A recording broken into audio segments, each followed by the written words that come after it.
torí nǹkan kan máa ń wà nínú life èèyàn tó máa ń mú ẹ̀sìn lọ́wọ́, ọ̀kánjúà àtagídí ọkàn, ọ̀kánjúà àtagídí ọkàn. Àwọn alámọ̀ràn dẹ̀ ni àwọn ló jẹ́ kọ́rọ̀ yìí ó pẹ́ fún ọmọ yìí.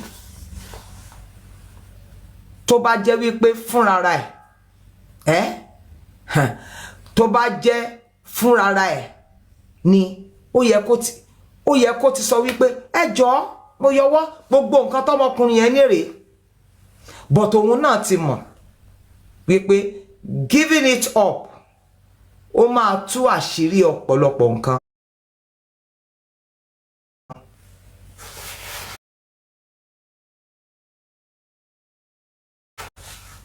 Ó máa tú bá jẹ́ pé there is more to it. In tó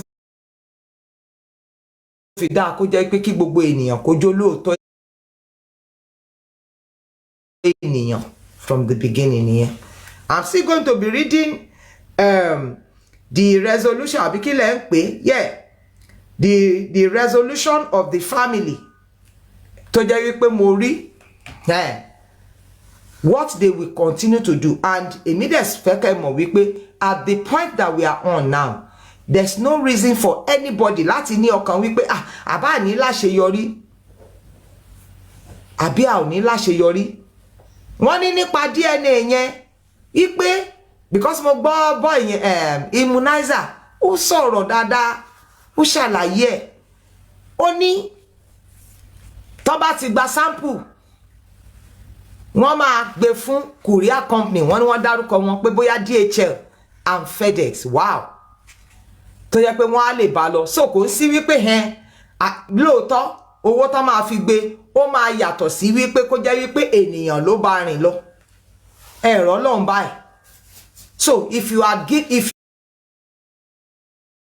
given up by not talking or believing, ó jẹ́ lọ tún agbádá ìrètí ẹ kó gbé wọ̀ sára. Your garment of hope, go and put it on. Mohbad will get justice. Wípé tó bá ti gbà wọ́n máa wípé, and then he went on to explain. Ó tún sọ nǹkan kan bẹ̀ yẹn nínú part 1 and 2 gan ni fídíò ẹ̀ yẹn tó ṣe lórí page ẹ̀, immunizer lórúkọ ẹ̀, tó fi ṣàlàyé wípé tó bá ti gba sample yẹn wọ́n máa sílì ẹ̀, wọ́n máa mú lọ.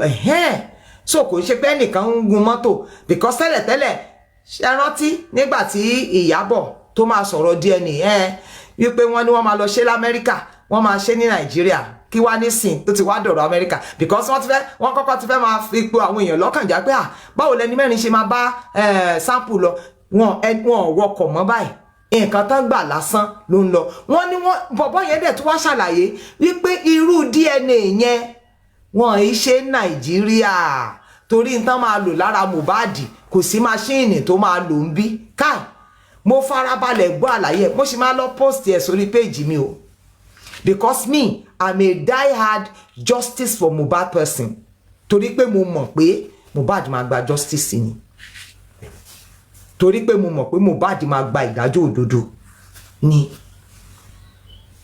So àwọn ìdílé sìn gbogbo nǹkan, everything they will be needing láti lè fi ṣe is set, the machinery is already set in motion.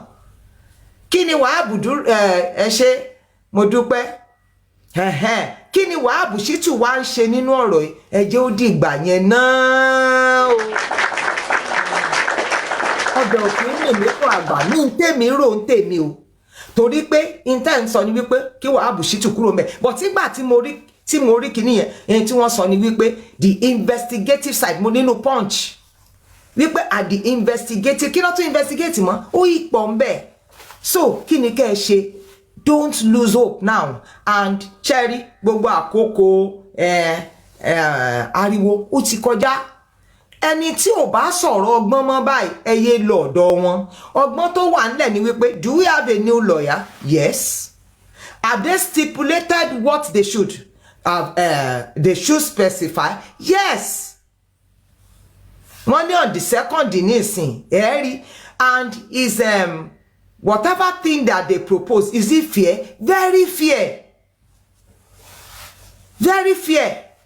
Kí ná sọ wọ́n ní tọ̀ àyọwọ́ ẹ kí là ń kó ẹ kó lẹ́kọ̀ọ́ Cynthia ṣùgbọ́n in tó máa ṣe lélẹ̀ tán bá ti ṣàyẹ̀wò ẹ̀jẹ̀ tán tó dẹ̀ jẹ́ pé nǹkan tí wọ́n rí wọ́n ní tọ̀ ọmọ ẹni ni máa bọ̀ wá gba ipò ẹ orúkọ yìí ná ìwọ ìyẹra ń bẹ̀ wọ́n ní má fọ kọmíṣọ̀nà àbí ọjọ́ kan là á ṣòfin ẹ̀ so kí wá ló lè ń bẹ̀ kí ló lè ń bẹ̀ kì í ṣàkókò ilẹ̀ nìkan sí màá tún máa dúró máa any host tó bá ìtún sọ̀rọ̀ kọjá nǹkan tí wọ́n là kalẹ̀ kẹ́ ẹ mọ̀ wípé wọ́n ṣe fún ẹni fún ìdájọ́ òdodo ní tí wọ́n fẹ́ jẹ náà wá ẹbí ò lè ṣítù lọ wọ́n fi sílẹ̀ sáàyè wípé tó bá ti kan wípé ká gbégbésẹ̀ ìwádìí àti nǹkan míì ẹ ṣe báyìí ẹ̀yin lẹ máa wà níbẹ̀ tó bá ti kan wípé ká wádàájọ́ òdodo àmì ká ṣe DNA àyẹ̀wò ẹ̀jẹ̀ o àti gbogbo àwọn ẹ̀tọ́ ọmọkùnrin yẹn ẹ̀yin ẹ ṣe báyìí wọ́n ní oko kì í jẹ́ ti bàbá tọmọ kó má làálàá ó yá kí wá ló túkù tẹ́nìkan kan fẹ́ máa sọ so kẹsẹ̀ tí wàá máa jí bọ́ sórí ìkànnì kẹtù máa padò pé she too must go bóyá kan ṣe check up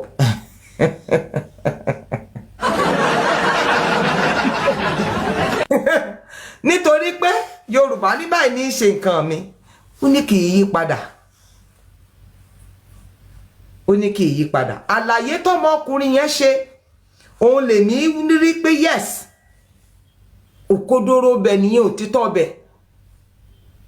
yes àwọn ìdílé nítò báwọn ṣe máa rìn we all know that's why we said wípé àpèjọ ọgbọ́n òun ló dáa jù nínú gbogbo àwọn nǹkan yìí ṣe é rí níta bá ti ń fi ipa wa ṣe kì máa ń já síbi dáadáa whatever thing that we do in our own power and wisdom pàápàá jùlọ tó bá ti jẹ́ pé ọwọ́ Ọlọ́run ló wà ń bẹ̀ kò sí ń tá lè ṣe níta bá ti fọwọ́ ọwọ́ Ọlọ́run tọwọ́ Ọlọ́run bá ti wà Ọlọ́run la máa sọ fún so òun ló fi jẹ́ pé ní gbogbo ògbà ẹgbẹ̀rún gbogbo ògbà àgbà Ọlọ́run ló ń ṣe and that makes some people sick will God come down and come he knows how to do it ó mọ bóun ṣe máa ṣe ó mọ bóun ṣe máa gbé nígbésẹ̀ kọ̀ọ̀kan ẹ jẹ́ kí gbogbo àwọn tí wọ́n sọ pé wọ́n ń pè ẹ jẹ́ kí wọ́n máa sọ pé wọ́n ń pè àwọn ẹ jẹ́ kí gbogbo àwọn tó sọ pé wọ́n mú kán máa sọ wípé see when a pregnancy gets to a stage you can no longer hide it Mohbad ti sọ pé tẹ́ bá ti ń ṣe tẹ́lẹ̀ tẹ́ mú jẹ tèmi lẹ́ fi ṣàfihàn o that is the resolve that is the belief that people like us have and we stand resolute adúró wípé torí pé a mọ̀ pé Mohbad máa gba ìdájọ́ ó máa gba ìdájọ́ now in tí mo lè sọ nípa Ìyábọ̀ Òjó ni wípé onítara onílara àbí kí ni kí n pè what language how am I going to put it now wípé her judgment fine she's biased in her ways tó bá sọ wípé o dúró ti nǹkan kan dúró nínú òtítọ́ òkè ẹ jẹ́ fún yín lápẹẹrẹ ńsìn èmi Rich Grace mo sọ wípé lágbájá ó gbá èèyàn kan lójú mo ní mo dẹ̀ máa bá ẹni yẹn jà màá gbẹ̀san ẹni tí wọ́n gbá lójú yẹn ó yẹ kí n lè dúró tì kọ́ wá lọ gbá ẹlòmíì lójú torí pé mi ò wá fẹ́ràn ẹni yẹn kí wá ní Ọlọ́run mu that is not what is called justice or good judgment. Ìjọ tọrọ bàbá Ìyábọ̀ kan àmì bàbá kí lórúkọ ẹ̀ mo ní bàbá Ìyábọ̀.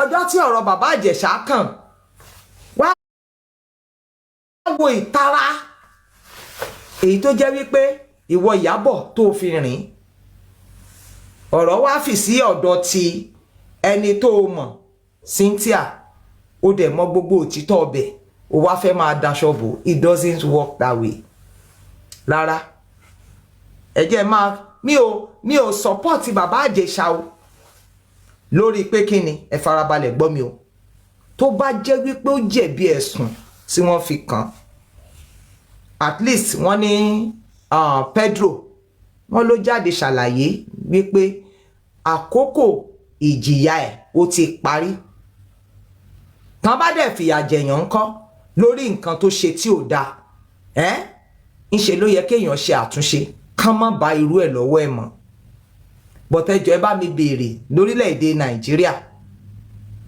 wípé àwọn èèyàn ńláńlá tó jẹ́ pé wọ́n ti bá nínú irú ìrìn àjò yẹn ìdájọ́ wo ni wọ́n fojú wọn wí náà ẹ̀ báwo wá ni ti bàbá Ìjẹ̀ṣà ṣe yàtọ̀ so ó túmọ̀ sí wípé ó wá padà hàn sí wípé Ìyábọ̀ tó ń tara ń gbà yẹn kò ṣe é torí wípé ó ń wá ìdájọ́ òdodo ó ṣe é láti fìyà jẹ bàbá Ìjẹ̀ṣà bóyá ó ní tí wọ́n ti jọ ṣe pamọ́ sọ́wọ́ ara wọn ni it's now showing lẹ́yìn tó jẹ́ wípé bàbá yẹn tán ni pé ó ti sáàbù táàmù ẹ̀ tán wọ́n ní wọ́n sì tún lérí mọ́ náà wípé ẹ̀yà ẹ̀ ò tí ì tán èmi fẹ́ gbà pé nǹkan tó ṣẹlẹ̀ nìyẹn wípé sẹ́ ó ní tí bàbá Ìjẹ̀ṣà ti ṣe sí Ìyábọ̀ tí Ìyábọ̀ dẹ̀ gbàgbọ́ pé òun gbọ́dọ̀ fìyà jẹ ẹni tó lòun máa ta odindi ilé òun láti lè fi ṣe ẹjọ́ yẹn jọ kí ni ò ta ilé ẹ fún láti jẹ́ ká rí wípé Mohbad ó gba ìdájọ́ àbí kì í ṣe ẹnìkan ló bí Mohbad bọ̀ nítorí wípé ẹni tó ṣe ẹni tó mọ̀ ni ẹni tó ti ń lò gẹ́gẹ́ bí èlò orin ni ṣùgbọ́n ó wá gbà ó gbà ó Ìyábọ̀ Mohbad máa gba ìdájọ́ òdodo ó máa gba ìdájọ́ òdodo àwọn ìdílé wọn fi ní ẹni kankan lára báyìí mo dẹ̀ kí wọn dáadáa pé wọ́n kó akin ṣe àti gbogbo ìpínlẹ̀ tó jẹ́ wípé wọ́n bá débi tí wọ́n bá dé wípé sẹ́ àwa ò lé ẹ lọ́dọ̀ wa o ṣùgbọ́n ní àkókò yìí torí wípé a ti dé ìkòríta ìpinnu a ti dé ìkòríta ìpinnu tó di dandan pé a gbọ́dọ̀ ṣe lábẹ́ òfin ìwọ sì kọ́kọ́ yẹra ná nínú orúkọ lílò yẹn ìyẹn ní then èkejì ààyè ẹ ṣí sílẹ̀ thank you sir ààyè ẹ ó ṣí sílẹ̀ o wípé sẹ́ tó o bá ti parí ń tá a sọ pé ká jọ wá ojútùú ẹ̀ yìí máa bọ̀ padà ààyè ẹ wà ń bẹ̀ àwa kì í ṣe jẹgúdújẹrá a kì í ṣe ẹni tí ò mọ̀ ẹ̀tọ́ lábẹ́ òfin wípé tóbìnrin bá bímọ fún ni tí ò sì sí àríyànjiyàn kankan òun ló yẹ kó jẹ́ alámòjútó ntọ́kọ yẹn bá fi ilẹ̀. so ẹ̀yin tó yẹ òye what is in the name of Aloba and then what is she holding on to it for if there's nothing to it? Why is she hanging in the balance and insisting she wasn't going to do a DNA? Ṣẹ̀rí sìn wípé ẹ̀gún ti débi tó jẹ́ pé ló bá dé ó yọ. 2nd of December is not far anymore. Kò pẹ́ mọ́. So kí n tó conclude lórí ti ọ̀rọ̀ yẹn mo fẹ́ fi eléyìí kún.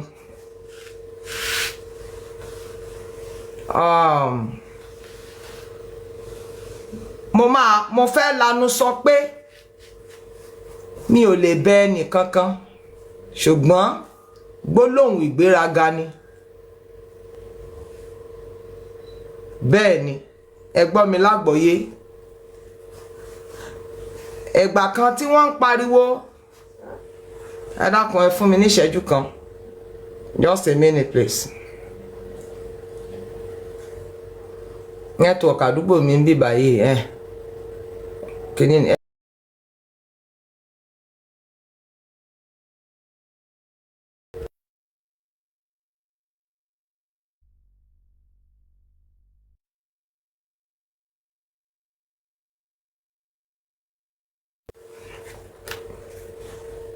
Okay, ẹ má bínú, ẹ jẹ́ kí n mú. Okay. Sorry.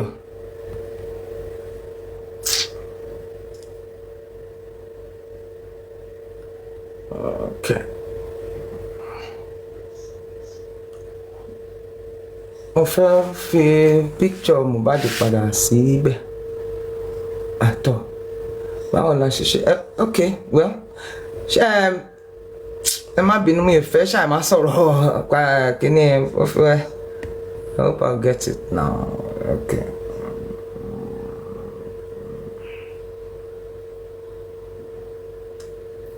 Well, let's continue.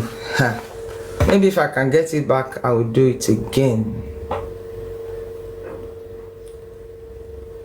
Picture Mohbad tí mò ń lò lọ. That's what I want to. Okay. Okay. Okay. Okay. Yeah. So thank you. So now,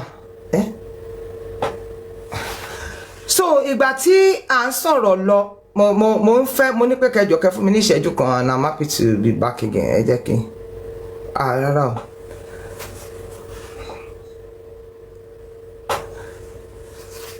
Mo sọ pé mo ní tí n bá ní mi ò bẹ̀yàn àbí nǹkan. Kí ni mo tún lọ tẹ̀ báyìí? Oh. Okay. Sherry, ní ìkóríta ibi tá a dé, if we actually came for justice, tá a lá wá fún,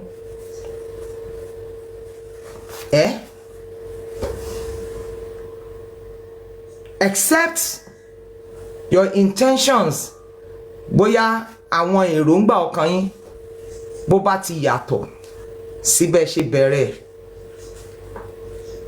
tó bá ti yàtọ̀ síbẹ̀ ṣe bẹ̀rẹ̀, tẹ́ ẹ bá ní èrò míì tó yàtọ̀ sí wípé kí Mohbad gba ìdájọ́ òdodo, ibi tá a dé dúró yìí,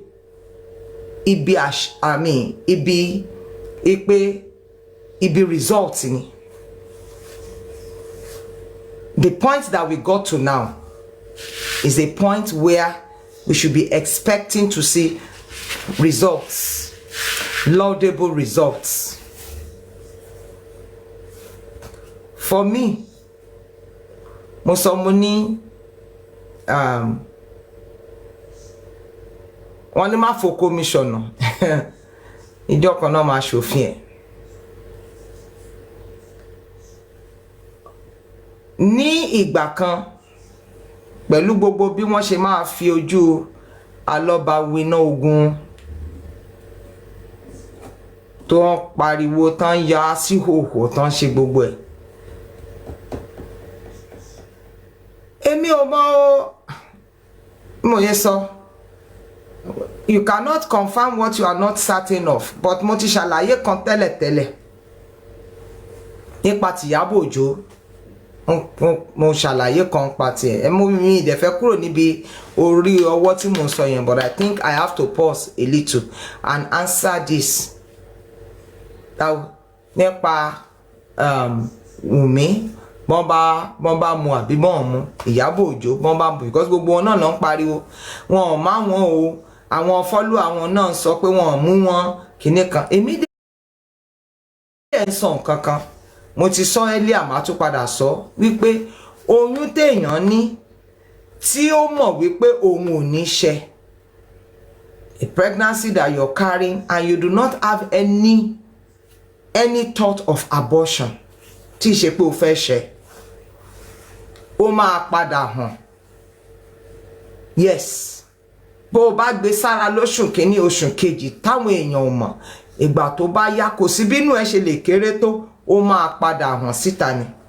Tí wọ́n bá ń sọ wípé wọn ò gbé wọn, tán sọ wípé wọn ò pè wọ́n lọ s'Ábùjá, tí wọ́n sọ pé wọn ò ṣe gbá, ẹ jẹ́ ká gbà bẹ́ẹ̀.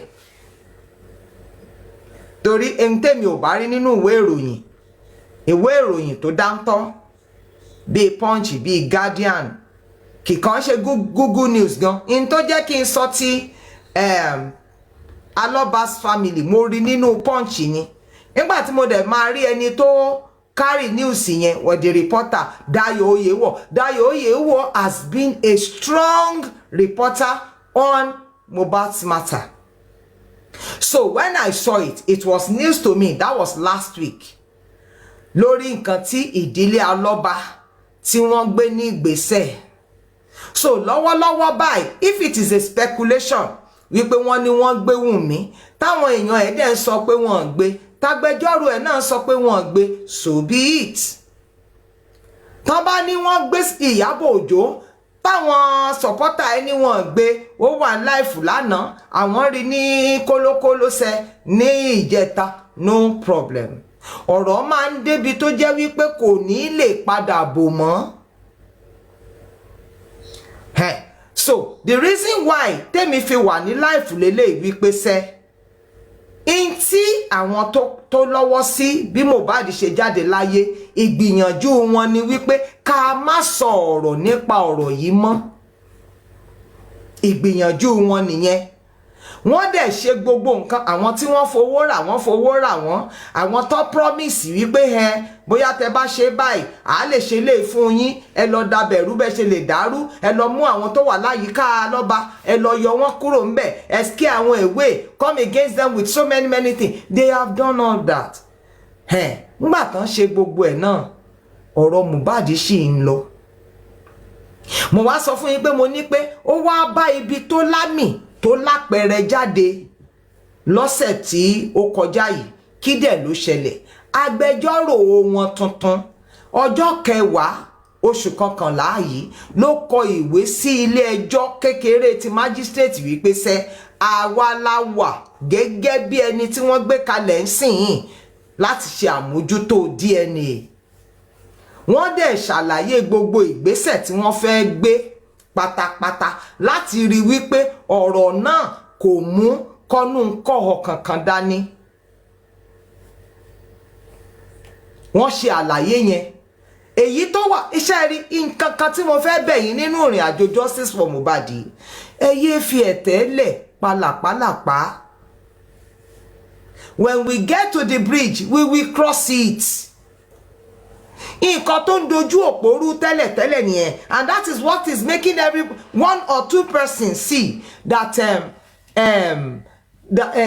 thinking that they know much and that they should be recognized as such. Let us walk within the terrain of what is on ground. Kí ló wà nílẹ̀ báyìí? Ìdílé Aloba ti gba lọ́yà tuntun. Kí ni iṣẹ́ wọn? Láti rí wípé àyẹ̀wò ẹ̀jẹ̀, nítorí in tí arákùnrin tí mò ń sọ tán pè ní immunizer yìí, in tó sọ lélẹ̀, ó ní pé Sanṣítù kò ipò tí wọ́n wà gẹ́gẹ́ bí agbẹjọ́rò ó ti ju ilé ẹjọ́ kọ́kọ́ àbí kí náà ń pè magistrate, ó ti jù ú lọ. So ó ti wá di dandan pé nípa ìmójútó àyẹ̀wò ẹ̀jẹ̀, iṣẹ́ ìgbọ̀nsẹ̀ ni tí kò ṣe fi rán ọmọ.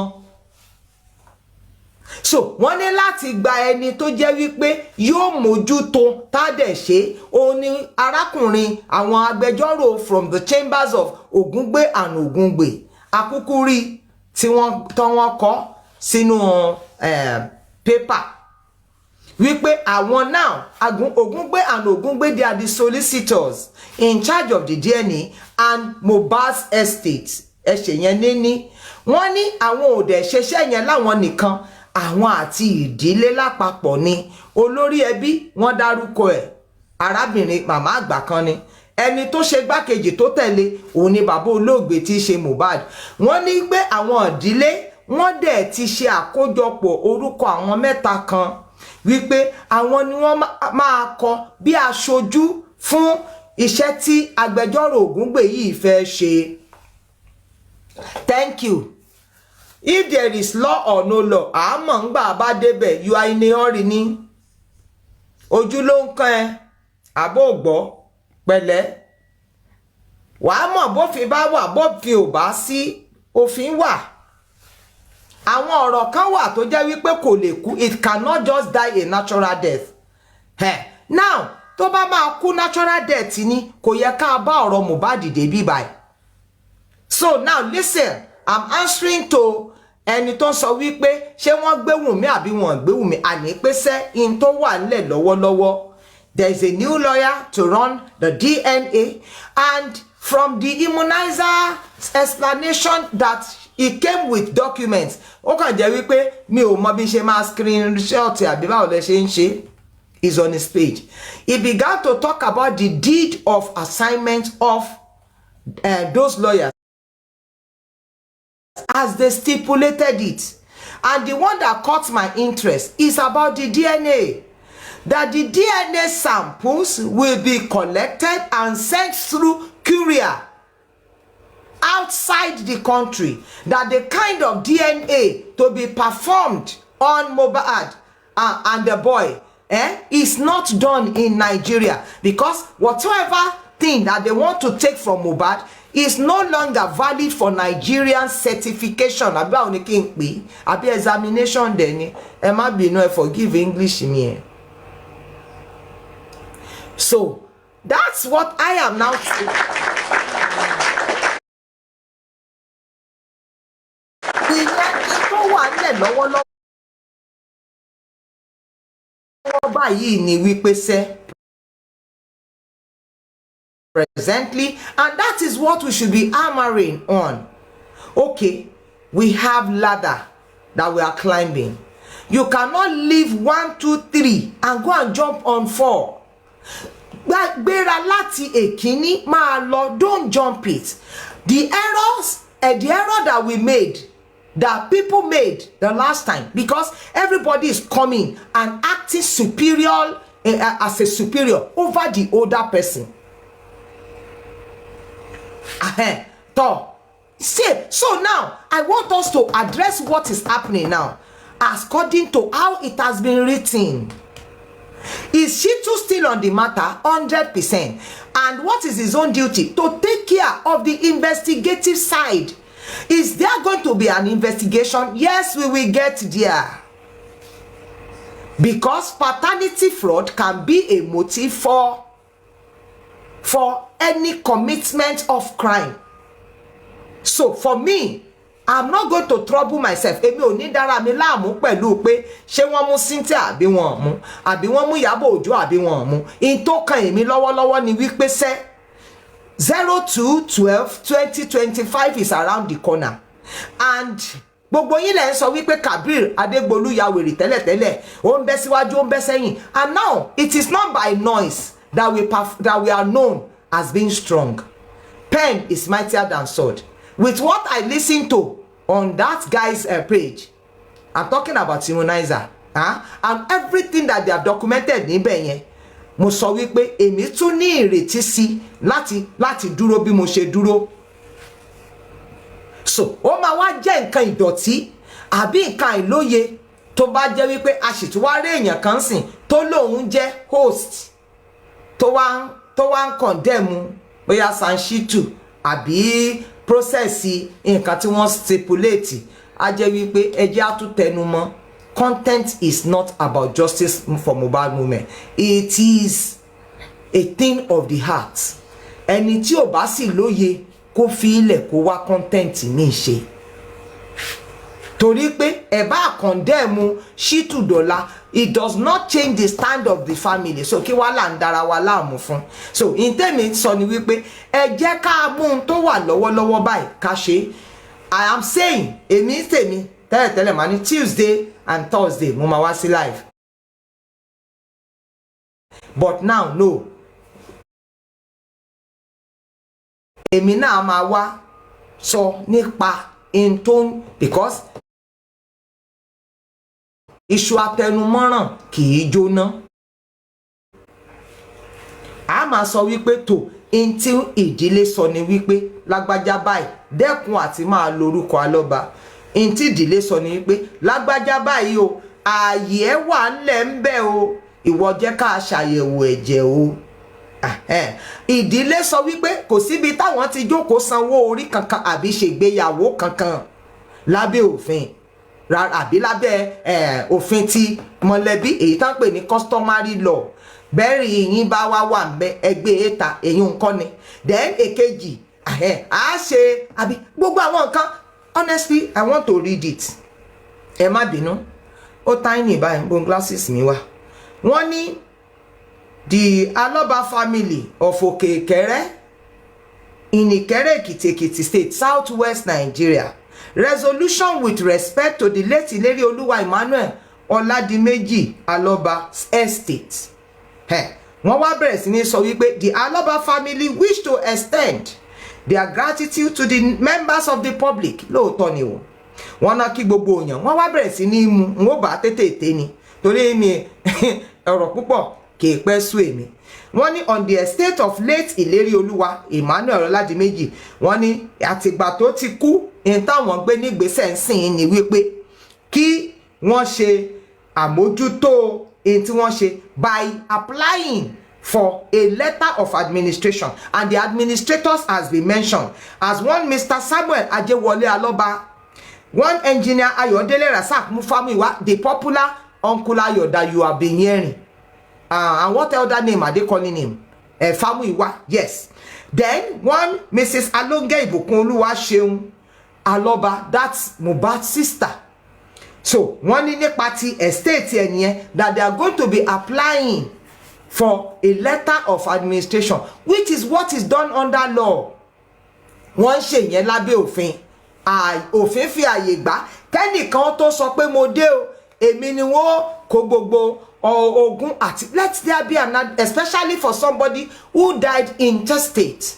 Intestate means ẹni tó kú yìí kò kọ wíìlì kankan lẹ̀.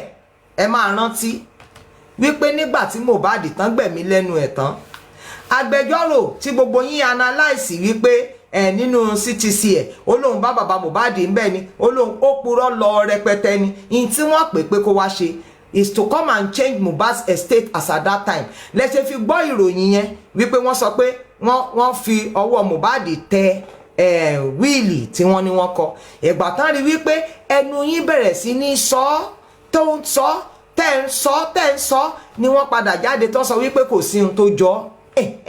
So báyìí nǹkan náà lẹ́yìn náà tún máa ṣe lọ báyìí kí lẹ máa sọ wípé the family now has representative in charge of his estate that they are making application, one application for letter of administration at the probate registry that all Ileri Oluwa Emmanuel Aloba's royalties under Malian record, all is under his immobilization, all his monies in the bank, all what again, movable properties such as his cars and other similar assets.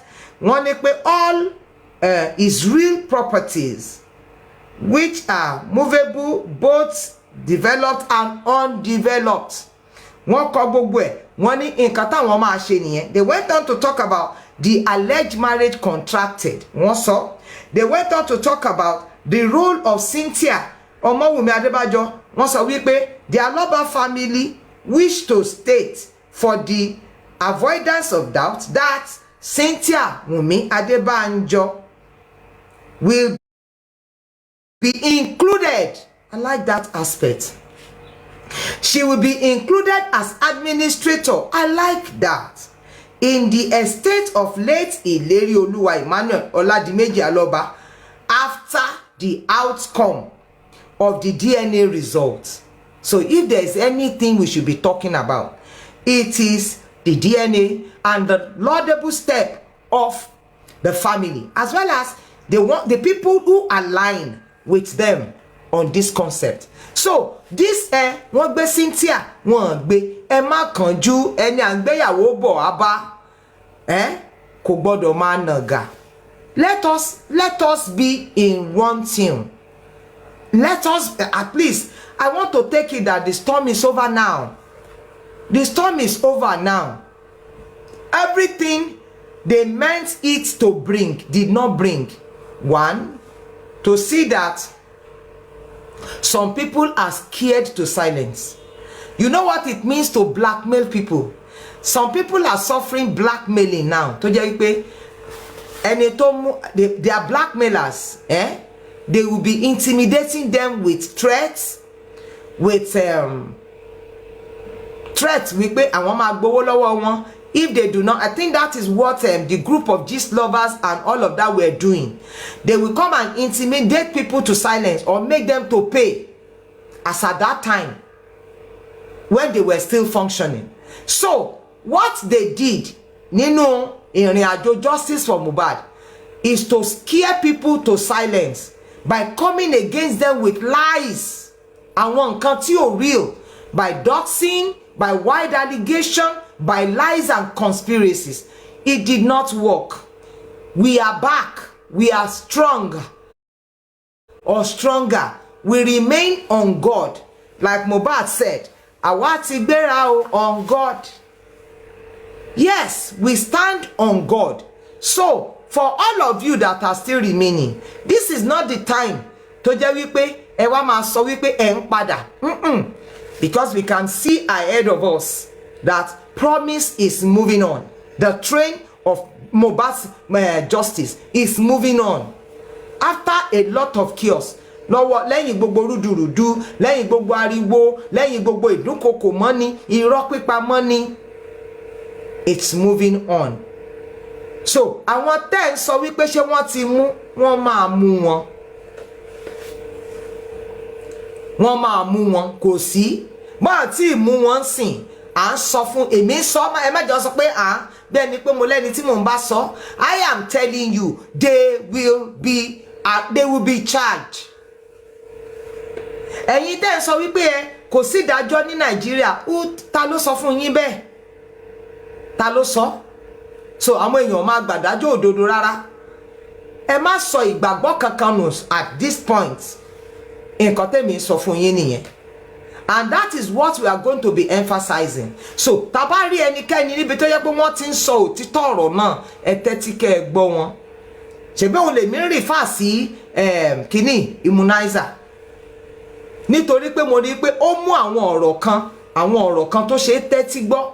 Èmi náà dẹ̀ gbà lẹ́nu ẹ̀, mo dẹ̀ bẹ̀rẹ̀ sí ní sọ. Why? Torí pé mo rí òtítọ́ ọbẹ̀ ni. Now let us go past the stage where you still see people who are lying. Ẹ sọ fún wọn pé kán gbẹ́nu sọ̀hún àti kọjá stage yẹn. Tell them they are liars. Anybody that comes to you now, ask them for their evidence on these things that they are saying. Lágbájá ló sọ báyìí, mo gbà, where is the evidence? Ṣebí òun ní báyìí, the Alobas family, they came up with their own, not hurting anybody. Cynthia, wọ́n sọ pé àwọn yọwọ́ ẹ̀ nínú ìrìn àjò yìí. Wọ́n ní sẹ́, go and bring the evidence of DNA. Bring the evidence of the DNA. That's all. And that is beautiful. So don't let them use your own platform as a place to jẹ́ wípé irọ́ lẹ tún máa pa. Àkókò irọ́ ti kọjá. Àkókò kíní mi ò wá mọ̀ nǹkan tí mo wá ṣe nínú justice for ó ti kọjá. We are on a new terrain now. So ẹ jọ̀ọ́ ẹ̀yin tẹ́ ń béèrè ṣé wọ́n mú Cynthia, ẹ filẹ̀ tán bá ti mú a mọ̀ pé wọ́n mú òun. Tán bá ìdẹ̀ tí ì mú kò ì mọ̀ pé wọ́n mú òun. Torí ẹ̀ ń kọ́mẹ̀ntì pé ẹ̀ tó jẹ́ wípé ó sì gbé wíìgì jó, ìbá gbé wíìgì jó. Ẹ̀bá rí kó máa jó ní night club, wọn ì tí ì mú ni. Wọ́n bá dẹ̀ ti mú tó ń díbọ́n, òun ló mọ̀. Ẹ̀gbà tẹ́gùn bá débi hàn, ó fẹ́ yọ ni. Bọ̀ kí là ń ṣe lọ́wọ́lọ́wọ́ báyìí? What is the family doing? They are moving forward and earnestly waiting for 2nd December 2025. Sherry, I'm not saying don't get yourself engaged with the analysis of the corona, the recommendation, the verdict. It is good. It is still part of it. But don't let that one become anything that is going to bring pain to your heart. Lẹ́yìn tó ṣe léyìí, kí ló dé tó jẹ́ pé wọ́n gbégbèsè, wọ́n lè gbégbèsè kankan nípa corona yẹn rárá. for now, but we will get to a point tó jẹ́ wípé gbogbo nǹkan tó ṣẹlẹ̀ nínú ilé yẹn ó máa padà hù síta. Nígbà tí gbogbo wọn ti sá lọ àbí ẹ̀yin ni kẹ́ fọkàn ara yín balẹ̀. Torí èmi náà rí fídíò àbí ṣé kínní ibi tí àdúrà tó ti ń ṣọwọ́ píìsì sáwọn etí ẹ̀ ó pé òun ti lọ sí Amẹ́ríkà àbí bo ló lọ. Ẹ jẹ́ kí gbogbo wọn máa lọ, ẹ jẹ́ kí wọ́n máa lọ. But lọ́wọ́lọ́wọ́ báyìí ẹ jọ̀ọ́ ẹ torí t'Ọlọ́run, whenever you have the opportunity to talk about this, say that the points that we are in is an encouraging point.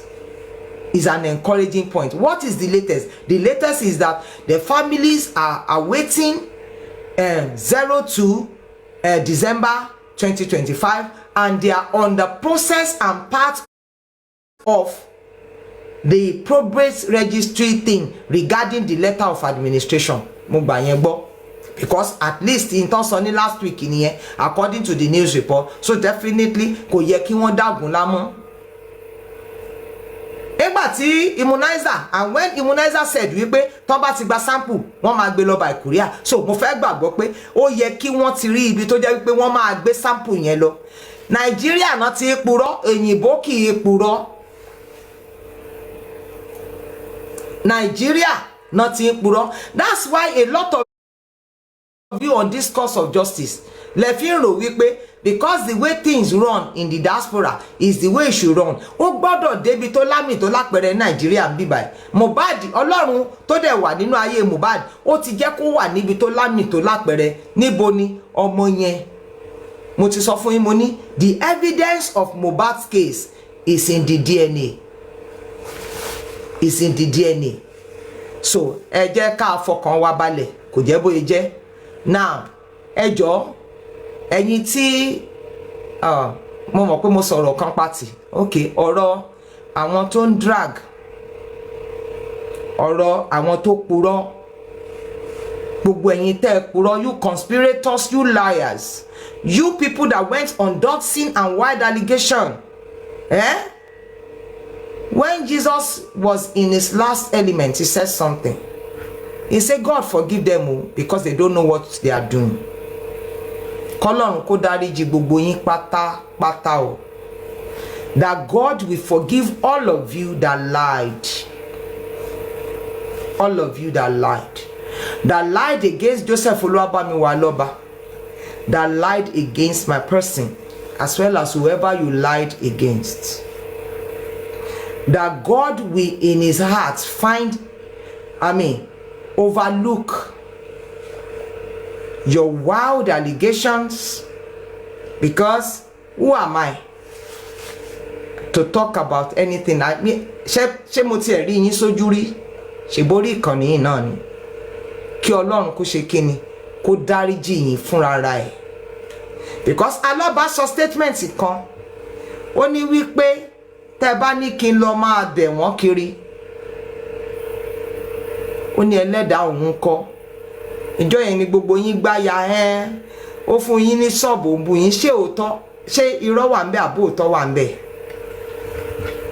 Ẹni tó jẹ́ wípé ayé ti gbaṣọ lára ẹ̀ ná, ẹ mọ̀ wípé tọ́mọ bá kú mọ́ọ̀yàn, aṣọ ló ya mọ́ọ̀yàn lára.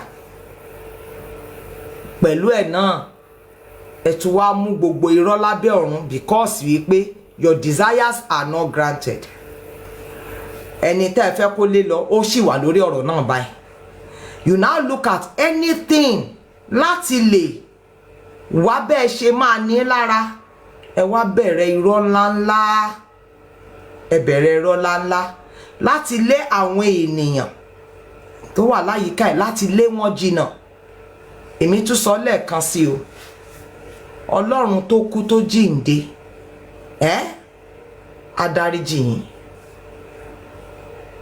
Adáríjì yín fún gbogbo irọ́ tẹ́ ẹ pa, fún gbogbo ìṣọ̀tẹ̀ tẹ́ ẹ ṣe. Ọlọ́run fúnra rẹ̀ adáríjì yín. And from that point, kọ́níkálùkù mọ̀ wípé except you are biased to this cause. Ṣùgbọ́n tó bá jẹ́ wípé òtítọ́ lẹ wá ṣe, tí kìí ṣe pé torí pé ẹ padà ti rí wípé tó ìkòkò ọbẹ̀ ló jẹ́ fún yín, pé iye irọ́ tẹ́ bá dẹ̀ pa ni wọ́n fi máa sanwó ẹ̀ fún yín tí ó bá ti jẹ́ wípé òtítọ́ lẹ bá wá ẹ padà sínú òtítọ́ ẹbí o mo ti sọ nǹkan kan tẹ́lẹ̀tẹ́lẹ̀ èmi ò rò wípé ìrìn àjò yìí ẹni gbogbo ẹ̀yin tẹ́ ń ṣe ìrètí wípé ẹ padà gba nǹkan kan sí ju wípé kọ́lọ́hún ó dúpẹ́ fún yín ni èmi ò mọ̀ wípé ìǹtẹ́ wá ṣe ẹ̀ ń retí nǹkan kan ju wípé kọ́lọ́hún ó dúpẹ́ lọ́wọ́ yín kán dẹ̀ kọ́ nínú ìtàn ìdílé yín wípé a kà yín sí nǹkan òtítọ́ yẹ pé nígbà tí orílẹ̀-èdè tó jẹ́ pé wọ́n dìde ti ìran kan ẹ wà nínú àwọn tí ó gbé ohùn dìde láti lè kọ́ because nǹkan tọ́lọ́run yàn wá sí nìyẹn. So if you are for the truth in this course, begin to emphasize the family have said, and please ẹ má tún lọ ti àwọn wọ̀nyí kọjá border, because nǹkan kan tó kọ́kọ́ dàbí àdínkù ni wípé àwọn tó ti okay we are on the journey of justice for Mohbad for 2 years. Àwọn tó jẹ́ wípé wọ́n ti build orúkọ wọn, tó ti build career wọn, ẹ wá gbé wọn jáde olè ni wọ́n kíní kan ni wọ́n ti gbowó lọ́wọ́ lágbájá, wọ́n ti compromise. Please shut up. If you are cry baby, keep your tears to your chest. Ìyẹn jẹ́ bóyá jẹ́. And then finally, ẹ̀yin tẹ́ ẹ ṣoore lọ́kàn yín fún Alọ́ba, or whoever that is on this journey that you have done one thing for, if you have taken any personal step to get your reward or to avenge whatsoever, you got your reward yourself.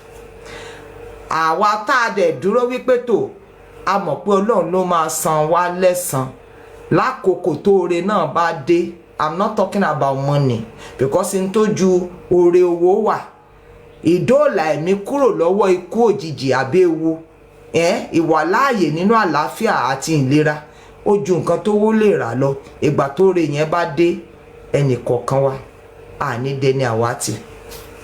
Now let me conclude like this.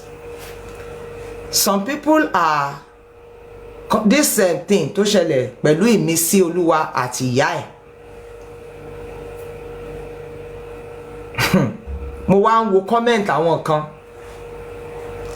wọ́n wá sọ pé ìyá ìmísí àti bàbá Mohbad kankan náà ni wọ́n. Àṣàṣà ọ̀nà báwo ló ṣe jọra wọn náà? Mo fẹ́ believe pé àwọn family Adébánjọ náà ń kọ remark yẹn wípé bàbá Mohbad àti ìyá ìmísí Olúwa wípé ìwà kan náà ni wọ́n hù. Àṣàṣà ọ̀nà ṣe rántí wípé Alọ́ba níjọ́ tó máa kọ́kọ́ gbọ́ owó 2 million ni ọmọ ọ̀dọ̀ Davido tán rán wá tó mention owó yẹn létí ẹ̀ láti distract ẹ̀ ni, láti lè draw attention yẹn away from what they had already concluded on ni. Ìtọ́ wá fowó yẹn ṣe nìyẹn wípé òkú ìṣẹ́ ni tó bá gbọ́ ọ̀rọ̀ owó yẹn iye ẹ̀ máa ra ni. Ìtọ́ wá fowó yẹn ṣe nìyẹn because ọmọ kú, ẹni pé PA Davido wà ń bẹ̀ wípé wọ́n sọ wípé ó kó wá fún lówó for what? Ó yẹ kó máa hàn sí yín ní ojú. Wọ́n sọ wípé bàbá Mohbad gbọ́ sétí ẹ̀ wípé PA Mohbad wà àbí PA Davido wà ń bẹ̀ wípé ó ní kán fún ní 2 million. Ẹ mọ̀ tó fi dáhùn wípé kán lọ fún PA ẹ̀ wípé Mohbad ní PA. Ẹ jọ̀ọ́ báwo lẹ ṣe wá sọ Alọ́ba di ẹni tó jẹ́ wípé owó torí owó ló ṣe fi mú ìrìn àjò ọmọ ẹ̀ di àkókò? I don't understand. That is the evil you projected about this man.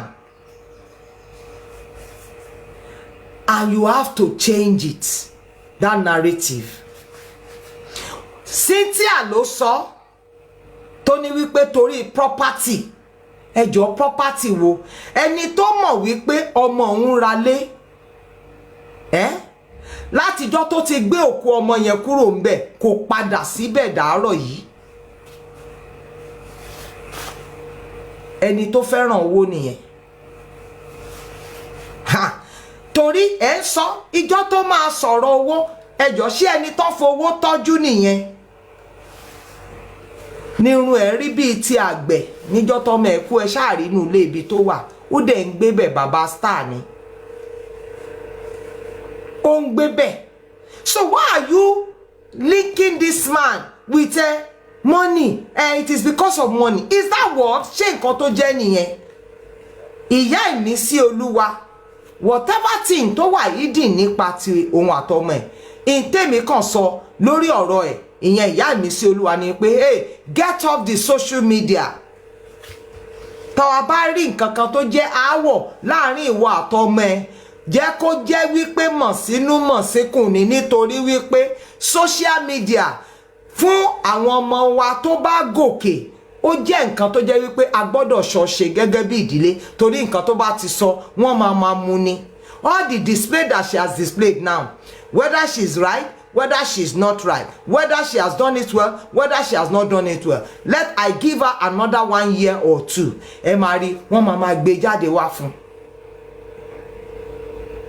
so tó bá show wípé torí ọmọ ni torí owó lòun ṣe fi ń lé ìmísí olúwa káàkiri how does that link you have labeled this man as somebody who is glutonic ẹjọ́ ẹ torí tọlọ́run ẹjọ́ ṣé alọ́ba ṣé ó ti kọjá stage tí àtọ̀ ẹ̀ máa di ọmọ ni question tí mo fẹ́ béèrè nìyẹn nígbà tó jẹ́ pé bàbá tó pé 70 ó sì ń bí ọmọ ní ó sì ń produce ọmọ láti ọjọ́ tẹ́ ti bẹ̀rẹ̀ ìrìn àjò yìí obìnrin ni o obìnrin ló ń kó ká o ẹjọ́ èwo ni o ó yẹ kẹ́nìkan sí lóyún inú wọn náà ká tiẹ̀ ti rí you are only doing that because of the narrative tí Cynthia sọ ó ní pé bàbá òun bàbá Mohbad ó gbé obìnrin wá sílé and you are still echoing it till now pẹ́pẹ́ sí tó bá ti lọ tó bá ti bọ̀ obìnrin ni o obìnrin àti pé ẹjọ́ ẹ jẹ́ kí n tiẹ̀ bí yín ìgbé ayé ti yín tó sápamọ́ yẹn kò lè rí inú a ní pé Mohbad kú sínú ilé wọn pa á ni ẹ̀yin ó dẹ̀ ti gbé nǹkan ẹ̀sìn jẹ́jẹ́ ó ti gbà fẹ́lẹ́ dá ẹ̀ wọ́n wá gbé ọmọ jáde tán ó pariwo lọ látojú òpó kan síbì kan ó bẹ̀rẹ̀ sí ní lọ káàkiri ìtẹ́mi rí nípa ọkùnrin tó jẹ́ pé mi ò lè ṣaláì má gbé oríyìn fún láti ọjọ́ tí wọ́n ti dá kóòtù ìwádìí sílẹ̀ kò ṣàì má lọ sí kankan ọmọdékùnrin dẹ̀ níyà ó dẹ̀ lẹ́ni tó sọ wípé òun ló bí ọmọ inú tóun bí òun ló ní ẹjọ́ ta ló yẹ kó máa jà fún ọ̀rọ̀ yìí ju àwọn méjì tó jẹ́ wípé ìjọ tó máa wá after 2023 tí wọ́n ti fọ̀rọ̀ wá wọn lẹ́nu wò ní June 26 2024 kí náà wá ṣe wọ́n wá gbé òkú Mohbad wọ́n làwọn fẹ́ sin ìgbà tán tún máa wá September ni níjọ tán wá dá kóòtù dúró nítorí pé àwọn tán jọ ń pa tán jọ ń kún sọ fún wọn wípé àwọn máa dá dúró tó bá wá jẹ́ torí nǹkan yìí wípé ọkùnrin yìí òun ló máa lọ sí kí ló kọ́kọ́ lọ ó wá ságídígbò òun ló lọ Àbújá òun ló wá sí Silverbird television òun ló máa lọ sí orí láìfù tó máa sọ̀rọ̀ òun ló máa pariwo tí ẹ̀ fọ́ láàyẹn wò ẹjọ́ kí lẹ ṣe rò wípé òun àtìyá ní gbogbo ìgbé ayé Mohbad tó wà láyé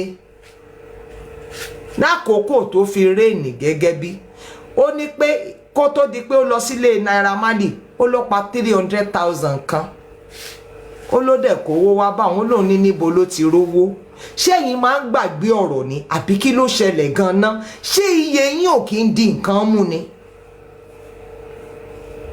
àbí tí tèmi fi gbọ́ kọ́lẹ̀yìn náà fi gbọ́ ni kí ló dé tó jẹ́ pé alágbọ̀gbàgbé làwọn èèyàn àbí ẹ̀kan ń gbọ́ láti ẹ̀kan tí máa tẹ́ra yín lọ́rùn ni Why are you on a course like this that you are not giving attention to? Because I don't understand it.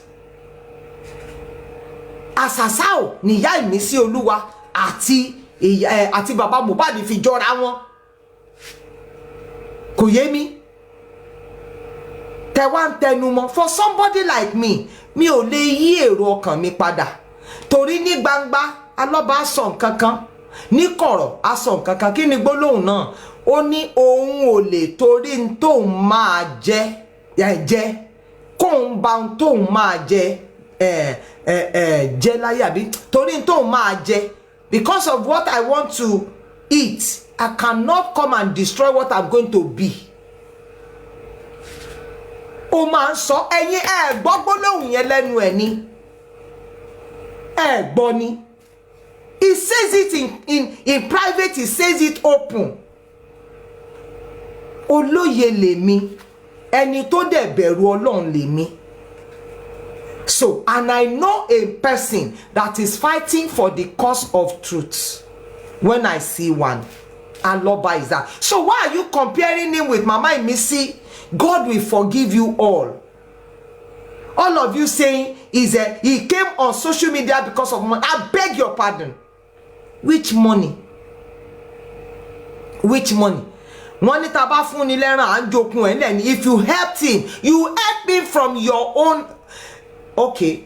Ṣé mọ̀ wípé àwọn kan látijọ́ tó ti wà nínú ìrìn àjò yìí kọ́bọ̀ wọn fi ilẹ̀ kì í ṣe pé torí kò wọ́n ní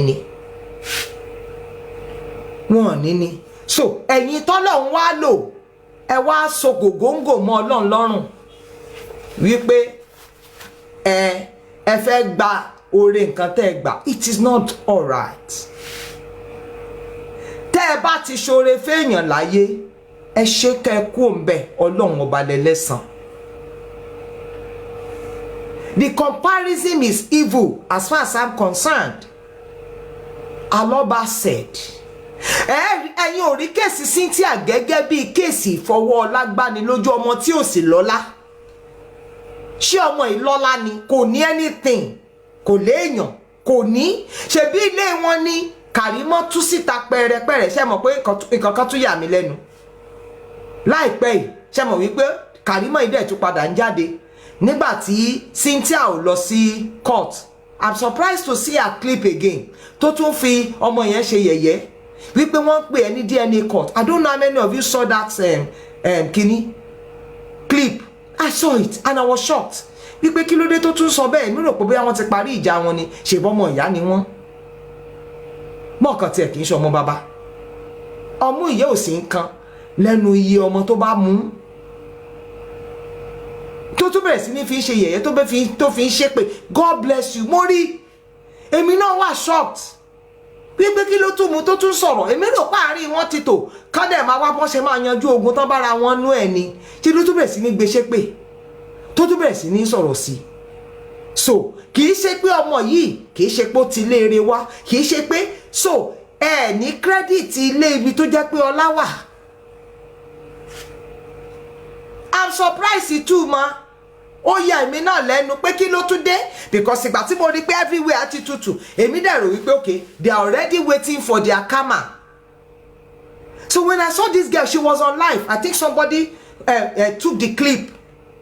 Àwọn ló yẹ kẹ́ ẹ máa bú, kì í ṣe ìdílé Alọ́ba rárá. Ẹ wà bẹ́ẹ̀ Ìyábọ̀ Òjó, mo ti sọ mo ní pé bọ́n báyìí tí gbé wọ́n á padà gbé. Ẹ̀yin lẹ̀ ń kánjú. Ewúrẹ́ tó ń jà lùbọ́sà ń kánjú ni. Nígbà tó bá kú kí náà fẹ́ fi bọ́. Kí náà fẹ́ fi bọ́. Ṣé ẹ rí? Ìgbà tí ọ̀ràn yìí máa kọ́kọ́ ṣẹlẹ̀, mi ò lè gbàgbé ìyá kan ó pẹ̀lú fídíò tí mo ṣe in the early part of this movement. Ìyá yẹn gbé aago, gbé bíbélì. Ó dẹ̀ jókòó, ó bẹ̀rẹ̀ sí ní polongo káàkiri Cynthia àti ìyá Mohbad. Ìyábọ̀ Òjó ló lé ìyá yẹn wọlé. Tó ní pé láti ìdílé Alọ́ba lòun ti wá. Ó wá support Alọ́ba. Ńgbà tán pariwo wípé Alọ́ba ò léèyàn. Màmá yẹn jáde síta. Mo rántí tí màmá yẹn wọ wine lace báyìí tán wé gèlè, tán wé scarf aṣọ yẹn. tó bẹ̀rẹ̀ sí ní wípé Abọ́sẹ̀dé ní transformer, Ìyábọ̀ Òjó ló lé ìyá yẹn lọ, tó bẹ̀rẹ̀ sí ní fi ìyá yẹn ṣe yẹ̀yẹ́. So fún ẹ̀yin tẹ wá ń sọ̀rọ̀ sìn wípé wọ́n ti wá sọ́dọ̀ ọ̀rọ̀ family tí mo sọ fún yín, mo ní you can't cry more than the grave, àti wípé ìbá yẹ yín náà wọ́n bá máa kì yín ní mẹ́sàn-án mẹ́wàá tẹ́ ẹ̀ bá fúnrara yín gan, tẹ́ ẹ̀ bá sọ alọ́ba sẹ́nu ọkọ̀ awọ́ruru tó ń pè ní train látàrí nǹkan tí Ọlọ́run lò yín ṣe fún. Ẹ mọyì ẹ̀yin host tẹ́ ẹ gbọ́n alọ́ba yẹ́bẹ́, ẹ mọyì yín, ẹ mọyì irọ́ tẹ́ ẹ pa, ẹ mọyì ọ̀rọ̀ tẹ́ ẹ sọ sí, iye ìgbà tán bá ti tì í wípé kó wá bẹ̀yìn ẹ nítorí owó ni, ẹ níbi ló ń pa ẹjọ́ ṣé ò níṣẹ́ tó ń ṣe kó tó di wípé ọmọ kú mọ́ lọ́wọ́, ìbá jẹ́ kọ́bọ̀kọ́bọ̀ ló ń rí bẹ́ẹ̀, ìbá má dẹ̀ rí nǹkan kan. Ẹjọ́ ṣáájú ìgbà tí Mohbad kó tó kú ń bolẹ̀ ti rí fọ́nrán alọ́ba níbi tó ti gbé gbá àgbè lọ́wọ́ tó ń ṣe ẹ̀ẹ́dẹ̀ bẹ̀rù Ọlọ́run. So I don't know how you now woke up and began to compare Aloba and Iya Nisi. I can see 3 instances where money was offered to him and he was not lured by it. 2 million Davido, 300 tí Mohbad kó wá nígbà tí Mohbad ò tiẹ̀ tí sí ní Naira Marley house ni Mohbad the first thing tó kọ́kọ́ ṣe ló gba 300,000. Mohbad kò gbà lọ́wọ́ ẹ̀ níbo ló ti rówó ló sọ in tó bí rere máa ṣe nìyẹn táwọn òbí kan ò ṣe mọ́ ń sìn. Tẹ́ bá ti rówó lọ́wọ́ ọmọ yín kárígò ni kẹjọ máa ná lọ. Nígbà tó tiẹ̀ ti di wípé kidnapping gan ti di family business, grandma wà ń bẹ̀, ìyá ọmọ wà ń bẹ̀, ẹ̀gbọ́n ọmọ wà ń bẹ̀, bàbá ọmọ wà ń bẹ̀, kidnapping ring ó ti di family business. Kówó ṣáàtì máa ó ní kí n ṣáàtì rówó, orin yín nìyẹn. Ẹni tó bá wá ní credible record mọ́ nítorí pé ojú kan náà lè fi ń wo ara yín papọ̀. Why compare Aloba to Mrs. Mother? Ó ní pé ọmọ òun wọlé ó lọ ra tẹlifíṣàn, ó ra gbogbo àwọn nǹkan sínú ilé, owó yẹn kù 100,000 naira. Lòun wá ní tò ó ló fẹ́ máa kọrin ni, yálọ̀ kó lè sọ́dọ̀ Ọlọ́run kó kìkì ẹ̀ ó lè kàn bóyá Ọlọ́run fi ra piano àbí kí ló fi rà sínú chọ́ọ̀chì. God bless you ma. Ó lóun fi rà tẹ́ bá máa kànyàn mọ́gi, Jésù nìkan ló lágbára láti gbà, ènìyàn ò lè gba ìkàn mọ́gi. No, we cannot pay with our blood. Enough. Tẹ́ bá fẹ́ ká move, tẹ́ bá fẹ́ kọ́ lọ́wọ́ fún yín ní èrè dáadáa. Ẹ má jẹ́ kí sọ pé tá bá fẹ́ move forward because àwọn kan Ọlọ́run ti já bánà wọn kúrò náà nínú ìrìn àjò yìí. But àyín tẹ́ bá kù, tẹ́ bá fẹ́ kọ́ lọ́wọ́ san yín lẹ́san. Ẹ sọ ẹfọn rere Jerusalem. Káwọn ọmọ yín kó lè rí àánú gbà. Ìyá mi sí Olúwa àtàlọ́ba the same thing. Àṣàṣà o. Ìṣẹ́jú mélòó la bọ́sẹ̀ déédé tí wọ́n ti promise ẹ̀ ní 5 million naira owó ṣọ́ọ̀bù. Wọ́n ní òwòrè o, mo máa ń kọrin yẹn, mò ń kọ lójoojúmọ́ torí orin tó bá ayé tèmi náà mú ni. Òwòrè o, ta ni ó ṣe, ẹni ṣe òun ni ó jẹ. Owó tí mo ná lórí ọmọ mi ká ó ní àjọ ni mo gbọ́dọ̀ kó. Kí ọkùnrin máa fẹnu ara ẹ̀ sọ wípé wọ́n lọ bá òun gba lápò mẹ́ta torí pé kọ́mọ òun bá lè lọ pólì. Ẹ̀yin obìnrin tẹ́ kì í fẹ́ káwọn ọkùnrin ó kó kán mọ rírì iṣẹ́ tí wọ́n ṣe ni. Ẹ lè imagine nígbà tóbìnrin kan máa purọ́ tí ò rírọ́ pa nítorí wípé fámílì kan wá sọ pé wá purọ́ mọ́ ọkọ ẹ̀. Ó ní wípé ọkọ òun ó ń fi ọwọ́ ba àwọn ọmọ òun lára, ọmọ ọdún 2, ọmọ ọdún 5. Ọkùnrin yẹn ní nǹkan tí ìgbéyàwó ti dà nìyẹn. They will just begin to say rubbish. Abọ́sẹ̀dé tí ò ṣe nǹkan kan láti àárọ̀ ṣúlẹ̀, ó ti dẹni tó jẹ́ pé ó di commander in chief of armed staff army office. Ṣé mọ̀ wípé mò ń tẹnu mọ́ tó bá jẹ́ pé ilé Alọ́ba náà ti ṣèkó mọ́ yẹn àṣírí ọ̀rọ̀ yá ti tú tipẹ́tipẹ́. Kò gbà kan ṣe ń bẹ̀ nígbà tán ni wọ́n bímọ. Gbogbo wa dẹ̀ la mọ̀ wípé láṣà ilẹ̀ Yorùbá bàbá ọmọ ló lọ́mọ.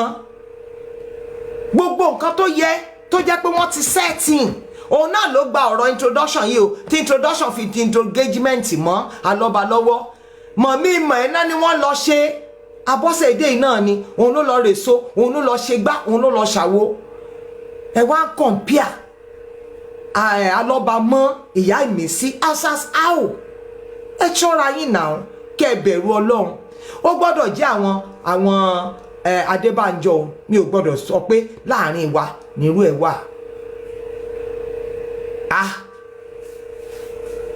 please Sherry láti sìn lọ ẹni tí ò bá ti rí rere Alọ́ba fọn rere ẹ̀ ìjọ ẹ torí Ọlọ́run ẹ máa lọ mo sọ mi ò fomi sẹ́nu sọ tẹ́ ẹ bá ti rí rere Alọ́ba sọ ẹ tó bá rìnrìn àjò ẹ padà ẹ ṣe o ẹ wá máa lọ ẹgbà tó tiẹ̀ ti jẹ́ pé depression ẹ̀yin o kò pa á mo rò pé látàsìkò yìí lọ àlàáfíà ni in tó wà nílẹ̀ ó tó ìdáwọ́ ọ̀dùnnú àtayọ̀ sí òtítọ́ lẹ máa gbọ́ lẹ́nu mi èmi ò sí ní àkórí tààrọ́ I don't deceive myself bọ́n fi àdá nílẹ̀ nígbà ẹgbẹ̀rún ibi pẹlẹbẹ mi ló máa fi lélẹ̀ ibi pẹlẹbẹ ni mo dẹ̀ ti sọ nǹkan kan mo ní ìgbà tá a bá fi ìdá ọ̀rọ̀ yìí lélẹ̀ ni mo máa padà o tẹ bá rò wípé ẹ lè rí mi lé mo jábọ́ tí o mi ò lè jábọ́ is a lie ẹ tún lọ wá irọ́ mi pa èyí tẹ ṣe rí àkọ́kì oògùn òun ló máa ń múyàn ìyẹn téèyàn bá rìn nípa ẹ̀ ní o àkọ́kì oògùn ṣe rí èyí tẹ́ ẹ ti ṣe tí ò ti mú tí ò túrun kankan kò lè sí nǹkan kan míì tẹ́ fẹ́ ṣe tó máa jọ anybody lójú torí kò sí ibi téèyàn ti lè purọ́ tó tóbi tó kẹ́ lọ máa purọ́ wọ́n ra mọ́tò kẹ́ lọ máa purọ́ wọ́n lájọṣepọ̀ kẹ́ lọ máa purọ́ wọ́n ti gbowó lọ́wọ́ Sanṣítù náà lé yẹn yọkọlú kò wá tán bí pẹ̀lú gbogbo rọ́ yín kẹ́ lọ máa purọ́ wọ́n gba sátífíkẹ́ẹ̀tì transport wọ́n lọ lóyìnbó you lied gbogbo ẹ̀ ti lọ ṣe rí i pé kò mérè kankan jáde ẹ jẹ́ ká máa tẹ̀síwájú. So leave Alọ́ba, he has fought his battle. Ìṣẹ́gun ló kù fún. So nísìnyí ìkórìtà àṣẹ́gun jẹ́ kán ka ẹ̀ mọ́. Kò síbì kankan tẹ́ ẹ ti lè máa nawọ́ torí owó ló prefer. Ẹni tó jẹ́ pé lọ́ọ̀yà wá bá tó ní sà ẹ má dààmú ara yín in tó wà nílẹ̀ tó pín.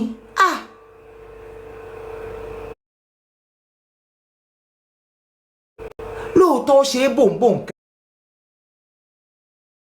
kẹlẹ́ náà kó sọ pé ókè kí ló wà nílẹ̀ náà kò ń ṣe tí èmi nìkan ló sọ sí ó ní níjọ́ tó sọ ó lóun wò látòkè délẹ̀ bí ẹni pé kò ń somọ lọ́rùn kò ń yá jẹ ṣé n tó wà nílẹ̀ yẹn tó pín yẹn ó máa tó ọmọ fún òun mọ́ so ẹjọ́ níbo lẹ ti come up with this mind owó ló ń lé owó wo